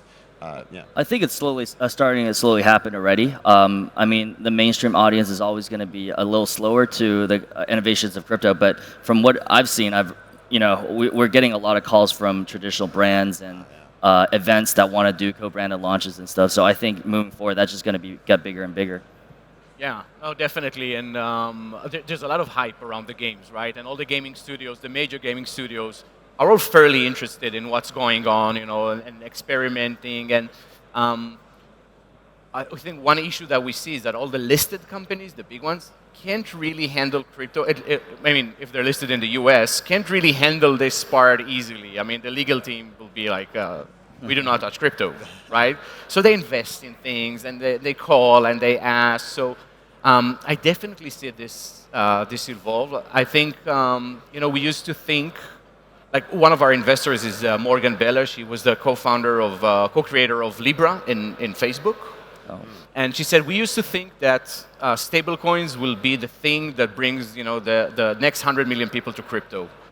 And we now think it's games, actually. And I do see this happen with all the usual burden of keys and the barriers of entry that are super high right now. But this will evolve. We already see MPC wallets and ways that are just easier. So I do see this as the way that 100 million new people come into crypto. Yeah, gaming has always been kind of tech forward. GPUs don't exist because of AI, machine learning models, or crypto. It's games. Yeah, I wanted to add to that actually, to the user adoption thing. Since gaming has come along, a lot of my traditional finance friends who refused to touch crypto beforehand are now all into NFTs and stuff. Yeah. They're in Discords using like cool usernames that I'm like, usually they're in a suit with their full names, super super formal. And I feel like, especially as a millennial, this is who we are inside. When we were in our teens, we're playing like World of Warcraft, or we're playing any games. We had an identity online that was separate from our real life identity. And then when we got into the workforce, we got the traditional world, got us to where we are today, and all of a sudden, gaming and NFTs told us, hey, you can be who you always were on the inside. And I'm seeing this with all my friends who are in traditional finance that's embracing this as who they've always been this whole time. So, 100%. To add to that, games, thanks to NFTs, are truly bringing the masses. I think of it as a Trojan horse into crypto. Yeah. They don't quite realize it, but I mean, we all know they're coming into crypto that way, right? So I think it's a very novel way for us as a community to bring fun bring fun into the masses, but also bring them into our crypto world. I've been in this sort of events for like 5 years now, so hundreds of events. And what you see over time is that with NFTs, the audience changed a bit. I think NFTs brought more, sort of culture, pop, art into the space. You see kind of different people letting in right now, more girls. Yeah, not just nerds like us. Yeah, exactly. So it's a beautiful thing. I mean, it brought in other types of cultures into crypto. Right, and that's got to be affecting the way that you're doing your initial drops too, because I had this segment of crypto speculators. Now I just want people who want bling. Is that really affecting the way you're marketing and choosing your distribution? I think for me, it just makes it so that you're talking in more of a mainstream marketing way, which is more comfortable for marketing anyway. Prior to this, you have to talk to a very specific audience with a very specific crypto knowledge, and it's actually more comforting for me to be able to market to the mainstream audience. I actually understand why we want to have new people joining the space through these drops. But to be honest, as a marketeer, it makes less sense for me right now to do Facebook advertising instead of focusing on communities that I know that are my audience right now. And then let maybe Facebook/Meta bring in the masses. Because market education is a super expensive endeavor, right? The sort of companies that sponsor the Olympics are in charge of doing that. We're in charge of providing. Yeah, that's a great point. That's actually something I've been talking to a lot of people about at the conference this week, is that when you bring in value that you own, you're basically buying a bunch of, like people buying in as influencers. They're incentivized not just for more fun people to play the game with. They're more people to bring in an economy that you're facilitating through blockchain. Have you thought about like that when these Discord conversations probably have a little bit different than they were 5 years ago as you're starting your games? I mean, I try to think of us and without being presumptuous, as a sort of a government of a new nation that tries to set an economy that everybody enjoys. So I don't think of what we do as revenue generation. I'm just trying to create an economy that everybody loves, enjoys, and that can flourish. And if it flourishes, then I have my cut of it, and that's my incentive, and I'm super happy about this. But not as an LTD company with a sum-zero game, right? Whatever you paid, I collected. It's not that. It's I'm setting an economy, I'm setting all the rules, everything should be tip-top, and then people love it, and then I get my cut because I'm part of this economy. Yeah, I agree 100%, and we're seeing that on our Discord as well. And people are taking charge. We have a community there called DNA because we're genetic genopets. So our VIP community is called DNA in there, and everybody in there actually act like they own the game, which they do. Our game will eventually be owned by the community, and they're making suggestions, making rules, and moderating the whole Discord channel for us, actually. I'm going to move slightly, a couple years in the future, maybe, where I think that's being the openness of blockchain, you can kind of see who participated in previous drops. So next games are going to be doing drops on your people who have bought into your drops. Have you thought about that at all? And is that good? Is what part of that are positive and negative? And is it building the ecosystem? And how do I do that appropriately if I'm a game that's just trying to enhance the ecosystem? How do I do that gracefully? So do you mean the open blockchain being like the same game doing drops over and over again, or more like everybody who pays the static amount for right. Monkey Ball. I'm producing another game. I think there's a lot of overlap in our player bases. I kind of want to market my stuff, and I can drop to the same players that have dropped on Monkey Ball. Maybe I'm making a I don't know, volleyball game or something. Can we think about how that can be done positively? You mean this sort of sushi attacks Uniswap? Yes, exactly. Yes.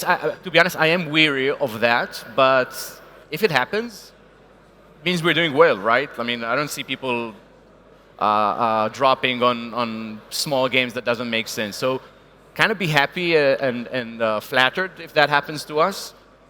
It does not mean that I love it, but we'll see. And if it can make sense somehow, I mean, if we're not eroding value from our community, then by all means, yeah. And people, and that's the whole idea. If you created this economy, and I'm disincentivized to leave the game and go to another game that just dropped me something, I'm disincentivized to do that because I'm happy with this community. Great. It's kind of like immigration, right? If I'm happy where I am, I'm not moving. Yeah, I think these vampire attacks are a little more difficult in gaming than it is in DeFi, just simply because you can't fork the code and fork everything and just, and then airdrop. But, I mean, the danger does exist, but I feel like that's what makes it exciting and challenging. Yeah, I mean, there's nothing we're going back to the community. I mean, you can't fork the community and everything that goes along with that. And Uniswap still exists fine with SushiSwap, so. Yeah. Yeah, another thing I was thinking about that was if you use some of Monkey Balls or Geno Pets in the next game, you use some of your open standards or whatever is kind of created on top of that. That just has more use cases for your content. And that can only increase the ecosystem and the robustness of the ecosystem. So I view that as a positive thing for the community. If you, or the ecosystem around gaming. Yeah, and I feel like it's too early in this process to think of things as a zero-sum game. I think any traction we can build together, and the pie is still very small, and it can grow super big from here. So I'm not too worried about that. Yeah, I'm not too worried about that at all. Yeah, so we're kind of getting close to the end of time. I guess when I would leave with what are you most excited about? Like you've done some drops. You've kind of seeing how this is going. What are you looking for? What is kind of the utopia as you. So our thesis is that we can build a game alongside our community. I'm excited to see how that works out. I'm actually super excited about the upcoming milestones like our IDO, our NFT drop, and then we're super excited about the sort of content that we created, because I've just seen the NFTs yesterday and they're beautiful. They're beautiful, but they're not just beautiful with a collectible value. They are game players. They have stats, and some are rare and are super fast. And I'm thinking about creating content with actual teams, and it's endless opportunities, and players can be super portable and just enjoy this. And as I said, we're playing the government. In some aspects, we're playing God because we're interfering with genome, right, and creating these sort of things. It's magnificent. I'm excited for Monkey Ball. Thank you. Yeah.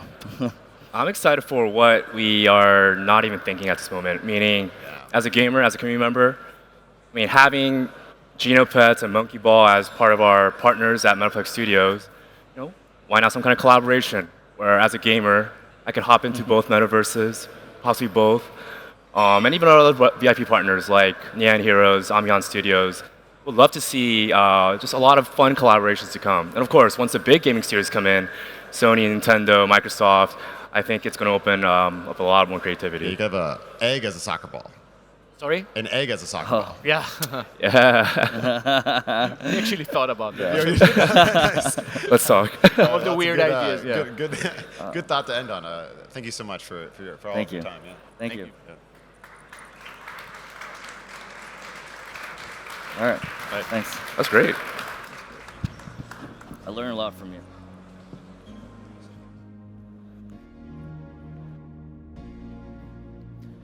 All right, good afternoon. We're back. We are here for what is going to be the last panel from the growth stage, and I think actually from Breakpoint. Sude's wrapping up as well.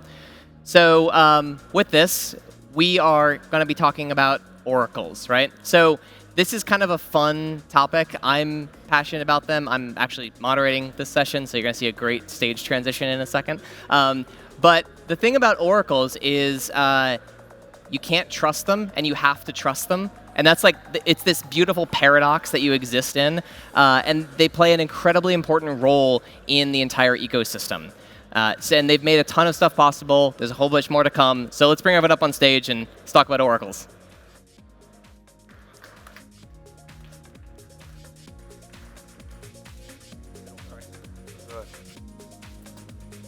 Alrighty. All right. How you guys feeling? How you doing? Doing great. Great. Yeah. So, just to get right into it, oracles are not new. They've been around as a concept for a while. They suffered massive manipulations and attacks in some of the early days, right? We're talking about like pre-on-chain even, right? The first applications that were trying to bring data in from the real world onto something that's a trusted environment from a trustless environment. So would love to just sort of start out with like quick little intros from you guys about yourselves, the projects you're contributing to, and then we'll get into some of the real questions we're here for. Cool. So, hi, I am Mitch. I left my job at Google last year to start Switchboard, which we are calling a community-curated oracle, where we allow people to generate their own data feeds, choose their own sources, and let people bring the long tail of data on-chain. And we want to build a massive store of information. We want to let people connect a generic data bridge from the internet to the blockchain. Great. Cool. I'm Hendrik. I work at Jump Trading or Jump Crypto, and we're co-contributor to PIF Network. PIF Network's a price oracle built in Solana blockchain, which aims to bring first-party data right from the source, so where the prices get created, meaning the exchanges, the traders, on-chain as fast as possible and the highest fidelity as possible. Yeah, I'm Chris Armida. I'm one of the co-founders of Switchboard along with Mitch over here, and we're doing our best to build the long tail data on Solana and make that accessible for developers. Awesome. Hey guys, I'm Kanav. I'm the president of Jump Crypto. I've totally lost my voice, and I work with Hendrik on all the stuff that he talked about. So, excellent. So let's kind of get right into it. There's many ways to get data on chain. There's many ways to orchestrate that coordination to make sure that the thing that's actually representing something on chain reflects the off-chain reality. Both of the projects you contribute to are taking very different approaches to getting that data on chain, the nature of who can provide it, and then what actually, those mechanics of how it's either verified or distributed on chain. Hendrik, do you want to start and give us kind of a quick overview of how PIF works and those decisions in architecture? Absolutely. So PIF essentially consists of like one major group of participants, which is right now price providers. And these are essentially the most important players that essentially create the price. So price components come from exchanges, from traders that report their trades, and they push the real-time data right into Solana at the highest frequencies possible, which is Solana slot time, which varies between 400 and 500 milliseconds. So essentially there's price feeds on chain that reflect, like, for example, BTC, USD, and these component providers will stream their view of the world essentially right onto chain, where it's then aggregated into a price. And I think what's quite special about PIF, also into a confidence interval. Everyone also reports confidence, because what is a price? A price can vary a lot. Like, markets can be super wide, there can be a huge spread. There might be a mid price, but actually you can't really trade at this price. And we're trying to reflect this view of the whole world as well in the project. And so when you say you're talking about price feeds, what kinds of price feeds is PIF contributing onto chain? Yeah, currently it's price feeds on equities and on crypto. Yep. So essentially, mostly USD pairs and crypto pairs being bridged on chain. Right. So Mitch, tell us a little bit about Switchboard and its decisions. Right. So Switchboard takes an approach where we just want to let anyone plug in a public API from the internet and take a quantitative piece of data from the internet, be able to transform it however they want, and bring that on chain. We are not specific towards price, and we don't have the proprietary sources like PIF does, so we might be a little bit behind because we are using public sources. Like, you can go on the Binance.com API and get a source from them.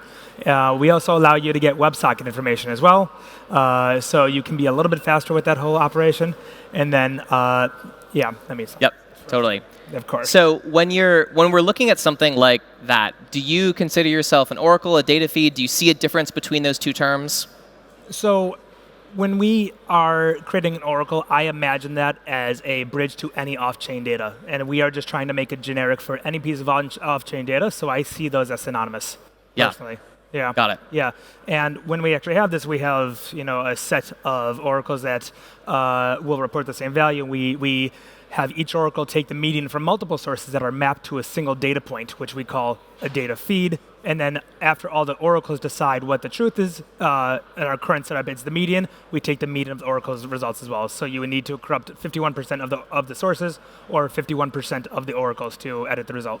Got it. So sticking with Switchboard for a second, when you're talking about bringing data on chain, what is that is there a verification process for that? Like if I'm providing a feed for an arbitrary set of data and someone's providing a feed for what is ostensibly that same arbitrary set of data, does the developer pick one of those to go to? Does the system automatically create some sort of this one's right, this one's not? Right. So in our V2 model, we are actually letting data consumers publish their own data feeds, and they can actually choose each individual source they trust in their data feed.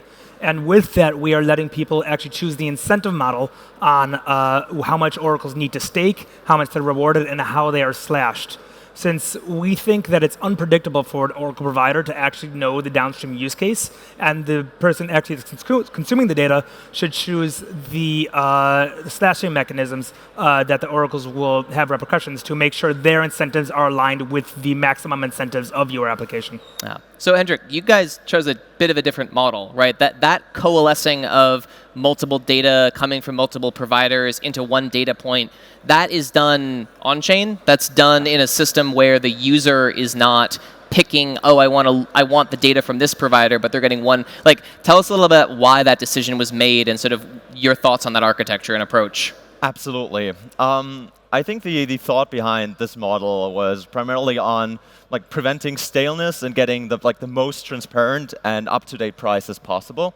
So if you look at, let's say, third-party price sources, let's look at Google Finance, for example. There's some price moving happening. There's delay in price feeds. Public APIs are limited. But at the same time, there's also the point of, and that maybe is coming from jumps roots in traditional finance, of licensing the data. Fetching arbitrary APIs, you don't know how the price is composed, but obviously it's also the property of whoever is providing this API, and pushing this on-chain might come with certain legal implications. So with PIF, the core is to get the data from the source and have the source provide the data itself. And that means the source is taking that right from the exchange. There's no, let's say, magic math or inertia being put into the price. It's the straight price from the market, including confidence. So you prevent, let's say, intransparency. Just on a panel yesterday, we were talking about bridges and trust. Yes. And with each party you introduce in between, it's more layers of obfuscation of what's smoothing, what additional math has been applied to the price versus the actual source. And the source can be a lot. The source is where you can actually trade it, right? In the end, the price is an indication of what you can buy and what you can sell, or the product of price and confidence. Yep. So in a lot of cases, this might also be on-chain data, actually. So for example, the Serum market. There might be a coin that is not listed on centralized exchanges, but is traded actively on Serum and maybe by a couple parties OTC.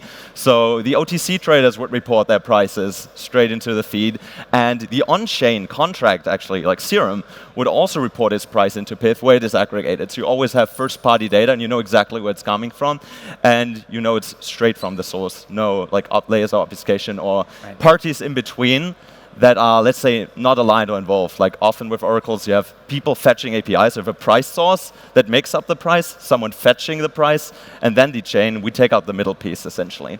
So in looking at, this is kind of another component of architecture design. Yeah. Somewhere in PIF, the project is choosing what kinds of data feeds you're adding and what kinds you're not. Whereas with Switchboard, you are letting the user put anything in. Right. Tell us a little bit about that decision process there. How do you? I guess the question I'm trying to get at here is data has to be of a certain quality to be usable, and you've Right. removed any sort of gatekeeping function from that. What do you see as the advantages of a model like that? Or not the advantages necessarily, but the yeah. different use cases that'll come from that kind of data feed? The main difficulty with not making a generic is that it really limits who can be in Oracle, because then if you actually want to get these really custom pieces of data, you have to build your own adapters, or at least in the classical sense of Oracles. In this model, we can, even if you are hosting your own data, you can host your own API and just plug that in with the ubiquitous type of language that we've built. We have a whole system, instead of actually having external adapters where an Oracle provider needs to make a really niche set of what they're configured to actually feed. They can just have a set of API keys, and the code will be static. So it makes it really, really simple to pick up new Oracle providers if you make this language as static as possible. So it's really a way to just lower the barrier for getting people to run an Oracle. Got it. So kind of, you have, in your role as president of Jump Crypto, there are a huge number of very powerful known and unknown firms that are contributing data to Pith. Talk a little bit about how that was able to be achieved. These are companies you normally don't see collaborating on anything. Yeah, it all comes down to establishing trust between mutually distrusting participants, right? And that's the magic that blockchain has given us as a new means of resource coordination. As participants in the system are able to engage with the contracts according to the rules specified, regardless of who's deploying the contract, writing the code, and that ability to export trust to a chain like Solana has unlocked positive sum games where only zero sum games existed before. And so, a lot of our competitors in the traditional space, whom we don't always have the warmest feelings towards, have now come into the fold and, are helping us build, what we think can be a really critical piece of tooling and infrastructure for crypto. Yeah. Additionally, I'll say, in our conversations, trying to walk a lot of these major institutions through the mental models and through the necessarily technical requirements to pull something like this off. It's really just very exciting to see really smart engineers and engineering organizations have their first interactions with private keys, with sending transactions to a peer-to-peer network, and that unlocks kind of entirely new mental models for a whole new suite of engineers that weren't in the space before. So that's been one of the quite exciting outcomes from our perspective there. Nice. So I, in my own personal experience, have been using an unnamed fintech app, and I've seen the price of something that I've been tracking go up 10,000%, and I've hit sell. And of course, the transaction gets reversed by the clearinghouse in a few days, and you're just where you were before. That's a very centralized approach because these things are running through clearinghouses that are run by companies that have delays, that actually have the ability to go back in time and change an order, even if the app told me that I was able to sell something for an astronomically inflated price, they'll reverse that in the future. So you can't do this in blockchain, right? This isn't the way things are built. This isn't the Web3 ecosystem. As it is now, it's possible that someone could build some sort of system like that in the future. But talk about how people who are actually building with these, whether it's a fintech app, whether it's anyone that has to deal with data that is inherently coming from a source that, even if you are dealing with a 51% situation, even if you're dealing with institutional grade data providers, there is the potential for something to not be reflected because it's inherently coming from off-chain. What should developers be thinking about when they're using any sort of Oracle data? Yeah, I can go. So that exact problem is one of the big motivations behind confidence intervals in Pith. You'll often see very sophisticated data sources print the 10,000% inflated prices due to technological bugs. No engineering organization is prone to failure, and the strong benefit of having independent pricing from dozens of major institutions is that you're able to get a sense of the dispersion of pricing and make decisions based off of that. And so if you see a flash crash on Binance, or Coinbase goes down for a couple hours because of exchange overload, or retail broker X prints a price at 10,000% above mark price, you're able to see a confidence interval widening out, and you're able to either alter and pause settlements. You're able to widen the price at which you're offering liquidity on your protocol. Particularly important for guys that are offering things related to options or automatic pricing AMMs, and that then becomes a pretty core component of how you use this data. There is no reversibility. You can have reversibility. In fact, I think Synthetics in its current implementation has a 6-second clawback, where the price kind of reverts if the trade goes against you, and that's to counteract the staleness of the feed. And systems like that can be engineered, but I think paying attention to the dispersion and the quality of the data is critical. Yeah. Yeah, for me. Either of you. Great. Okay. And I'd love to. I think this actually comes down to reputation of sources that you use, at least for Switchboard, when people are actually the ones choosing this. We are building a curation pipeline where people are actually incentivized to get highly reputative sources in this Switchboard catalog for people to use in their data feeds. And if their sources are actually reputative, then they get better awards because more people will be publishing them in their data feeds. So we have a model where people who actually catalog and categorize the web get positive kickbacks the more they're used and trusted by the community. So that is a mechanism we're trying to remove these distrustful sources from being propagated in people's data feeds. But yes, if it's already being used in somebody's data feed and it's already being published on chain, it does add some risk that they could tamper with the price. But we also have a min and max reported value from all of the sources and all of the oracles, so you can get some idea of confidence as well. Yeah. Are you worried? Sorry. Oh, no. Then the other thing I was going to add is just leaving it up to developers to make the model fit within their security thresholds and with their specific applications. Our prices and sort of the default indexes may be good for some users, but we don't think it's going to be good for every developer. And with Switchboard V2, we leave it up to the developers themselves to publish the feed or publish the index or publish whatever they need on chain that fits the specific needs of their application. Yeah, and I also think just really projects making use of price data is not just a single dimension. Price data is multidimensional. We've brought up confidence, we've brought up the price component itself, but there's way more to it. Like in the traditional equities world, we have corporate actions where there might be a stock split, and generally in crypto we have the notion of supply. Let's imagine a coin sees the success of all the doc coins going on right now and decide to do a coin split. On some protocols that's not possible, but I certainly think something like this might happen. And this is something that, for example, if you're running a futures exchange, like derivatives exchange, you want to definitely take care of, because otherwise the price goes down by 10x, and you will not do what to do with it. So really looking at the multidimensionality of data, and I think that's also why we're approaching this in like a very purpose-specific point. Like a price feed for equities prices might look different than a weather feed on chain, or a sports like match outcome feed would look like in the future. Yeah, I also love that because we are seeing real-world versions of this, right? Keep and NewCipher, right? When you're seeing combinations and for lack of better terms, mergers going on in the space, there's only a time before that becomes more and more common. So you mentioned a model where people are rewarded for providing high-quality data. Are you concerned about the first-mover advantage? Are you concerned that like the people who are first to publish to the network, right? I mean, and you see this, right? In any sort of ecosystem, the people who are first there, there's a set of arbitrary advantages that come with it, right? The first oracle that publishes on chain is the most used oracle, and the switching costs are sometimes hard. If you're doing a system where you're asking people, oh, what data would you like to use? Who's the most trusted? Are you concerned about them always picking the same one? Is that desirable? Does that increase trust? Does it decrease trust? So I want to clarify the difference between people curating the internet for job sources and actually people publishing data feeds that are being supported live on chain.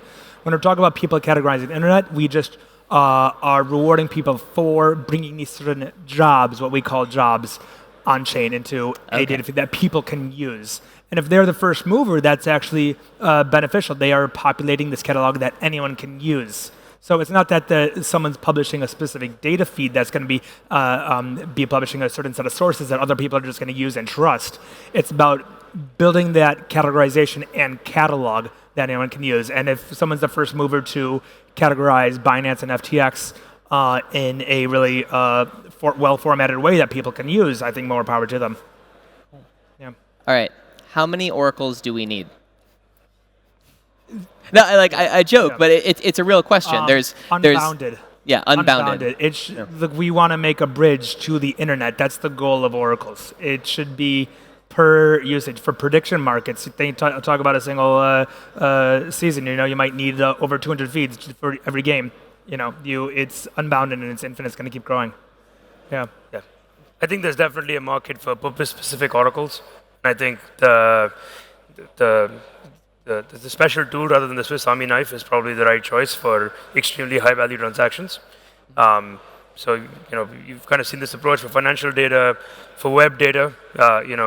Running WASM, with some zero-knowledge proofs inside a browser, probably ends up being the best approach. If you're looking at, sports betting outcomes and other data sets, there's probably a better tool that's, better specified to bring that in. If you're looking at the job style stuff that, was talking about, something like Switchboard makes all the sense in the world. And so, there's room for a lot of different architectures, and you kind of got to pick the right tool for the task that you're trying to get at. Right. Yep. Where do you see this space evolving? Give us, no one can say anything intelligent about probably more than 3 years in the future. But what's that stuff you're just starting to look at now and see oh, this is the place oracles are going, right? Arbitrary data coming on was not something most people were talking about a few years ago. Confidence intervals is not something people were talking about a few years ago. These are new tools that most developers haven't even started using and integrating into their dApps. What are you looking at now for the future of the stuff? I think a big thing is just what's going to happen with the future sort of on-chain activity versus off-chain activity. And this is just pure speculation, but my bias is I think you're going to see a lot more activity happen on-chain in 3 years than you see today. And because of that, the nature of oracles are going to change. You're going to be referencing a lot more, integrating a lot more on-chain data, for example, and maybe mixing that with the off-chain sources as part of that. So an example would be, if you're building a pricing index, in the future, I think a lot more pricing indexes will rely on both DEXs as well as centralized exchanges to create that composite index versus solely one or the other. And I think any oracle, at least certainly one as generalized as Switchboard, we're looking at not just off-chain data, but also ways to integrate on-chain data as well, and leave it up to the developers themselves to have this easy-to-use solution to fit their data needs for their application. Yeah. So no, I got a little more to it. You want to go? Thank you. I actually very much agree with Chris. And in that sense where I see more trade is actually moving on-chain, I think a focus in the future is going to be real-world activity like weather data being a very important source that we're still always going to need in Oracle for. And especially with NFTs, especially for event-based ticketing, I think that we're going to see a lot of oracles around more ephemeral events. So sports data, concerts, events like this. I think we could have oracles surrounding when things start, when things end, what was the attendance of this event, things like that. I think ephemeral-based events and anything attached to NFTs will always need some sort of oracle backing them. Yep. I also agree on the point of on-chain data, and I think just looking at how things are going, we were talking about bridges yesterday. We're entering a multi-chain world where this information is not just present on one chain, but multiple components to price, multiple components to the outcome of certain events is distributed across multiple chains. So I see bridges playing a large role in the Oracle world, not just in bringing information from the oracles to other chains to be consumed, but also bringing information in to be then combined into new prices. I was going to say what Hendrik said. Excellent. So we're looking at price data. We're looking at arbitrary data. What's missing here, right? I don't mean arbitrary data can encapsulate a lot of things, but what are the kinds of data that either something can be derived from price from a confidence? I guess what I'm thinking about is a social sentiment is in some ways like a price feed. And you can have a confidence interval in something like that, right? The polling dials that are done for politician speeches where they're dialing all that information in. Are there ways you can bring that sort of high fidelity information on chain for things besides pricing or just data points, more soft data, subjective analysis stuff? Right. Right. This was actually something that we've been discussing before. Let's say that you want to have a work of art or like a book on chain. You know, you want to ensure that integrity of that is always maintained. It's a little hard to have oracles come to agreement on something that's not quantitative. So there are mathematical operations you can do, like Lichtenstein distances on different byte strings, and just choose the result of a set of oracles that has the lowest Lichtenstein distance to everything else. And that's something we've been exploring, but it's a little hard to implement because those types of data can be dynamically sized, and with Solana you have to actually take account size into consideration. Yes. But there is a possibility, and we, if we have a set allocation and bound, that's something you could do. Great. Yeah. Well, I think we're out of time here today, but thank you all so much for joining us. Yeah. Thanks all for having us.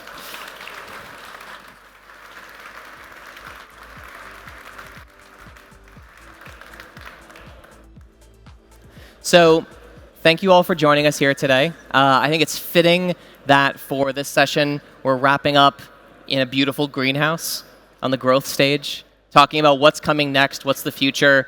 There's no roadmap presented here, as we were saying at the opening. This is all about what the community is building across the board. So I think first off, just thank you all for coming. It was, it's been lovely to see this place evolve and build over time. So, we're at the end today. So it's time to bring up Raj and Anatoly to say a few words before we send you all home.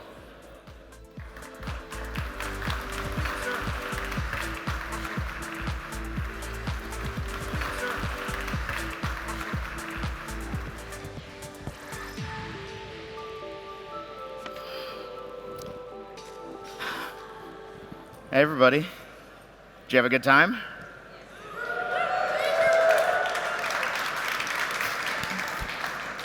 Nice.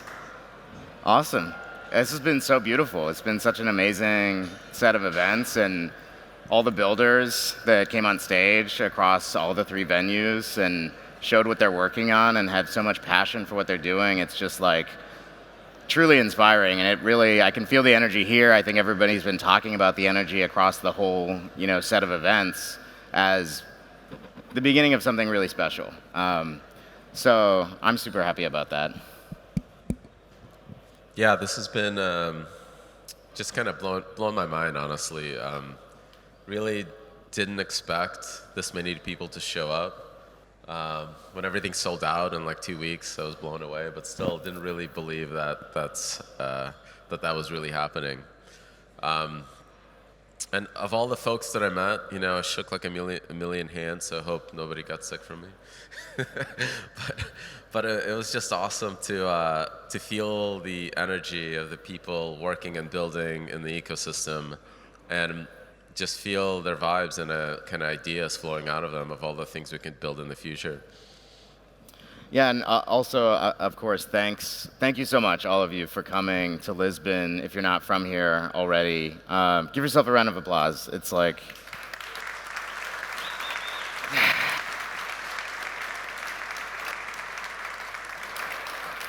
it definitely, like, nothing happens without all of you and everyone that's watching. These videos, all these talks are going to be online, and I really think everyone should go and watch. Look through the list.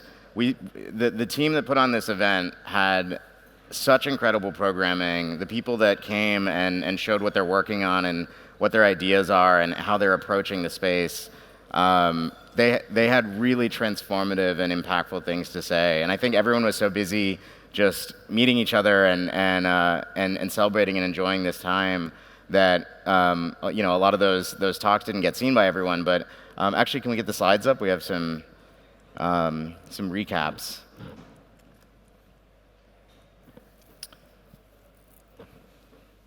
There you go. So, yeah, a few highlights. The events were awesome. Did you guys like Lisbon? You like this? Yeah? Do it again here next year, you think? Yeah? We'll see. We'll vote on it, I think. Yeah, I had people tell me we should do it every quarter. I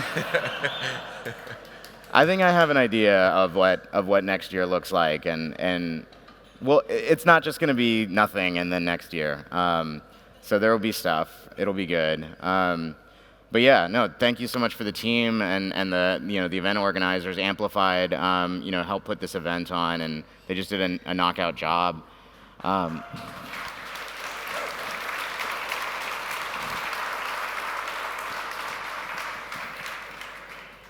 So I mentioned some of these incredible builders. I really think everyone should go watch Jules' speech. Jules from Render is going to change the world. If you didn't see what he's working on and what he's built and what he's using Solana for, it is photorealistic real-time rendering of anything, any 3D model using a distributed set of GPUs all over the world with a token to access it. It's basically like, what is the cost of a virtual photon and ray tracing. And it's going to be, I think, the basis for a metaverse that is so much more real than any of us has been talking about or expecting.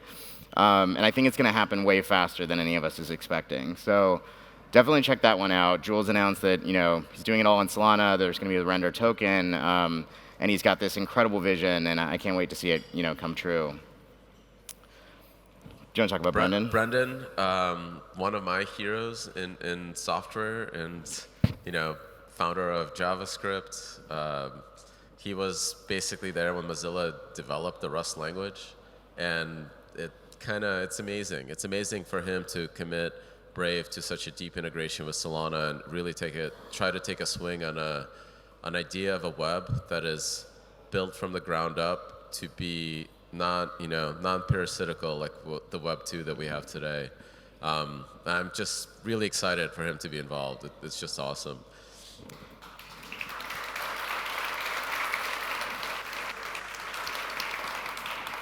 It's incredible. Like Brendan, he made JavaScript. Like he's the guy who created JavaScript, and he's like 44 million users. They're gonna have a DEX aggregator with an in-browser wallet. All Solana native.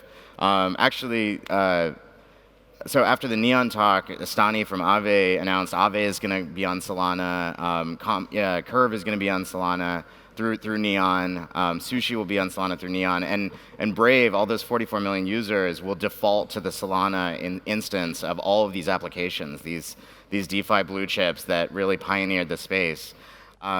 It's incredible. That's not even the whole thing. Like, you have to watch the whole talk. It's incredible. He's going to build, a decentralized ad network that will, challenge Google, like the way that all of our web properties work today. So it's incredible, and it's not vaporware. Like, these people are really building this stuff. It's not like 2017. So I just can't wait. I mean, it's going to be so transformative. Alexis Ohanian, so similar, like an amazing experience to be able to sit on stage with a hero of mine, who built, I think, one of the most positive communities in social that's organized around, interests and topics, and that, I think was probably one of the first real, big Web3 properties that also embrace pseudonymity and allow people to have an identity that, that they want on the internet.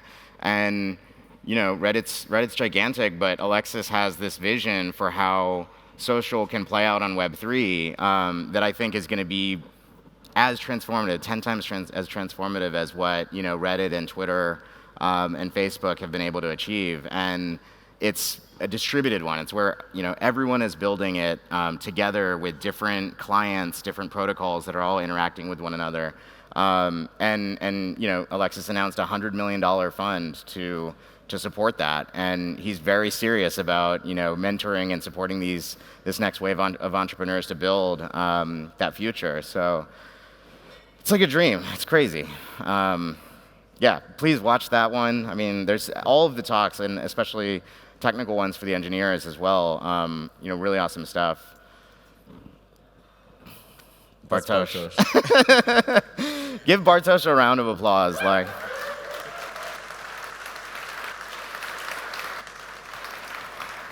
I don't even know how to describe Bartosz. So if you're an engineer and you got a chance to hang out with Bartosz, with Jordan, with the Neodyme folks, like everyone building in the community, The feedback that I got, I didn't get a chance to sit and really code with you guys, but and I'm jealous of that. That it was awesome. You could actually like feel the energy of people as they were typing the keys. We're gonna get you back to coding. Yeah, he's exactly. gonna code again. Also, Bartosz has like really built this wonderful. He built the hacker house here. That that was. Was anybody at the hacker house? Yeah, cool. A lot of you. I mean, it sounded awesome. I didn't get to go there. And he has the same thing in Chicago. I think we're gonna build these all over the world. And every one of these conferences, I think, will have these hacker houses. Like, if you want to just go build. We can talk over here. So yeah, no, awesome job, Bartosz. And just more people. Sam Bateman-Fried. What a dynamic person. Really instrumental in the early days of the network. Meltem.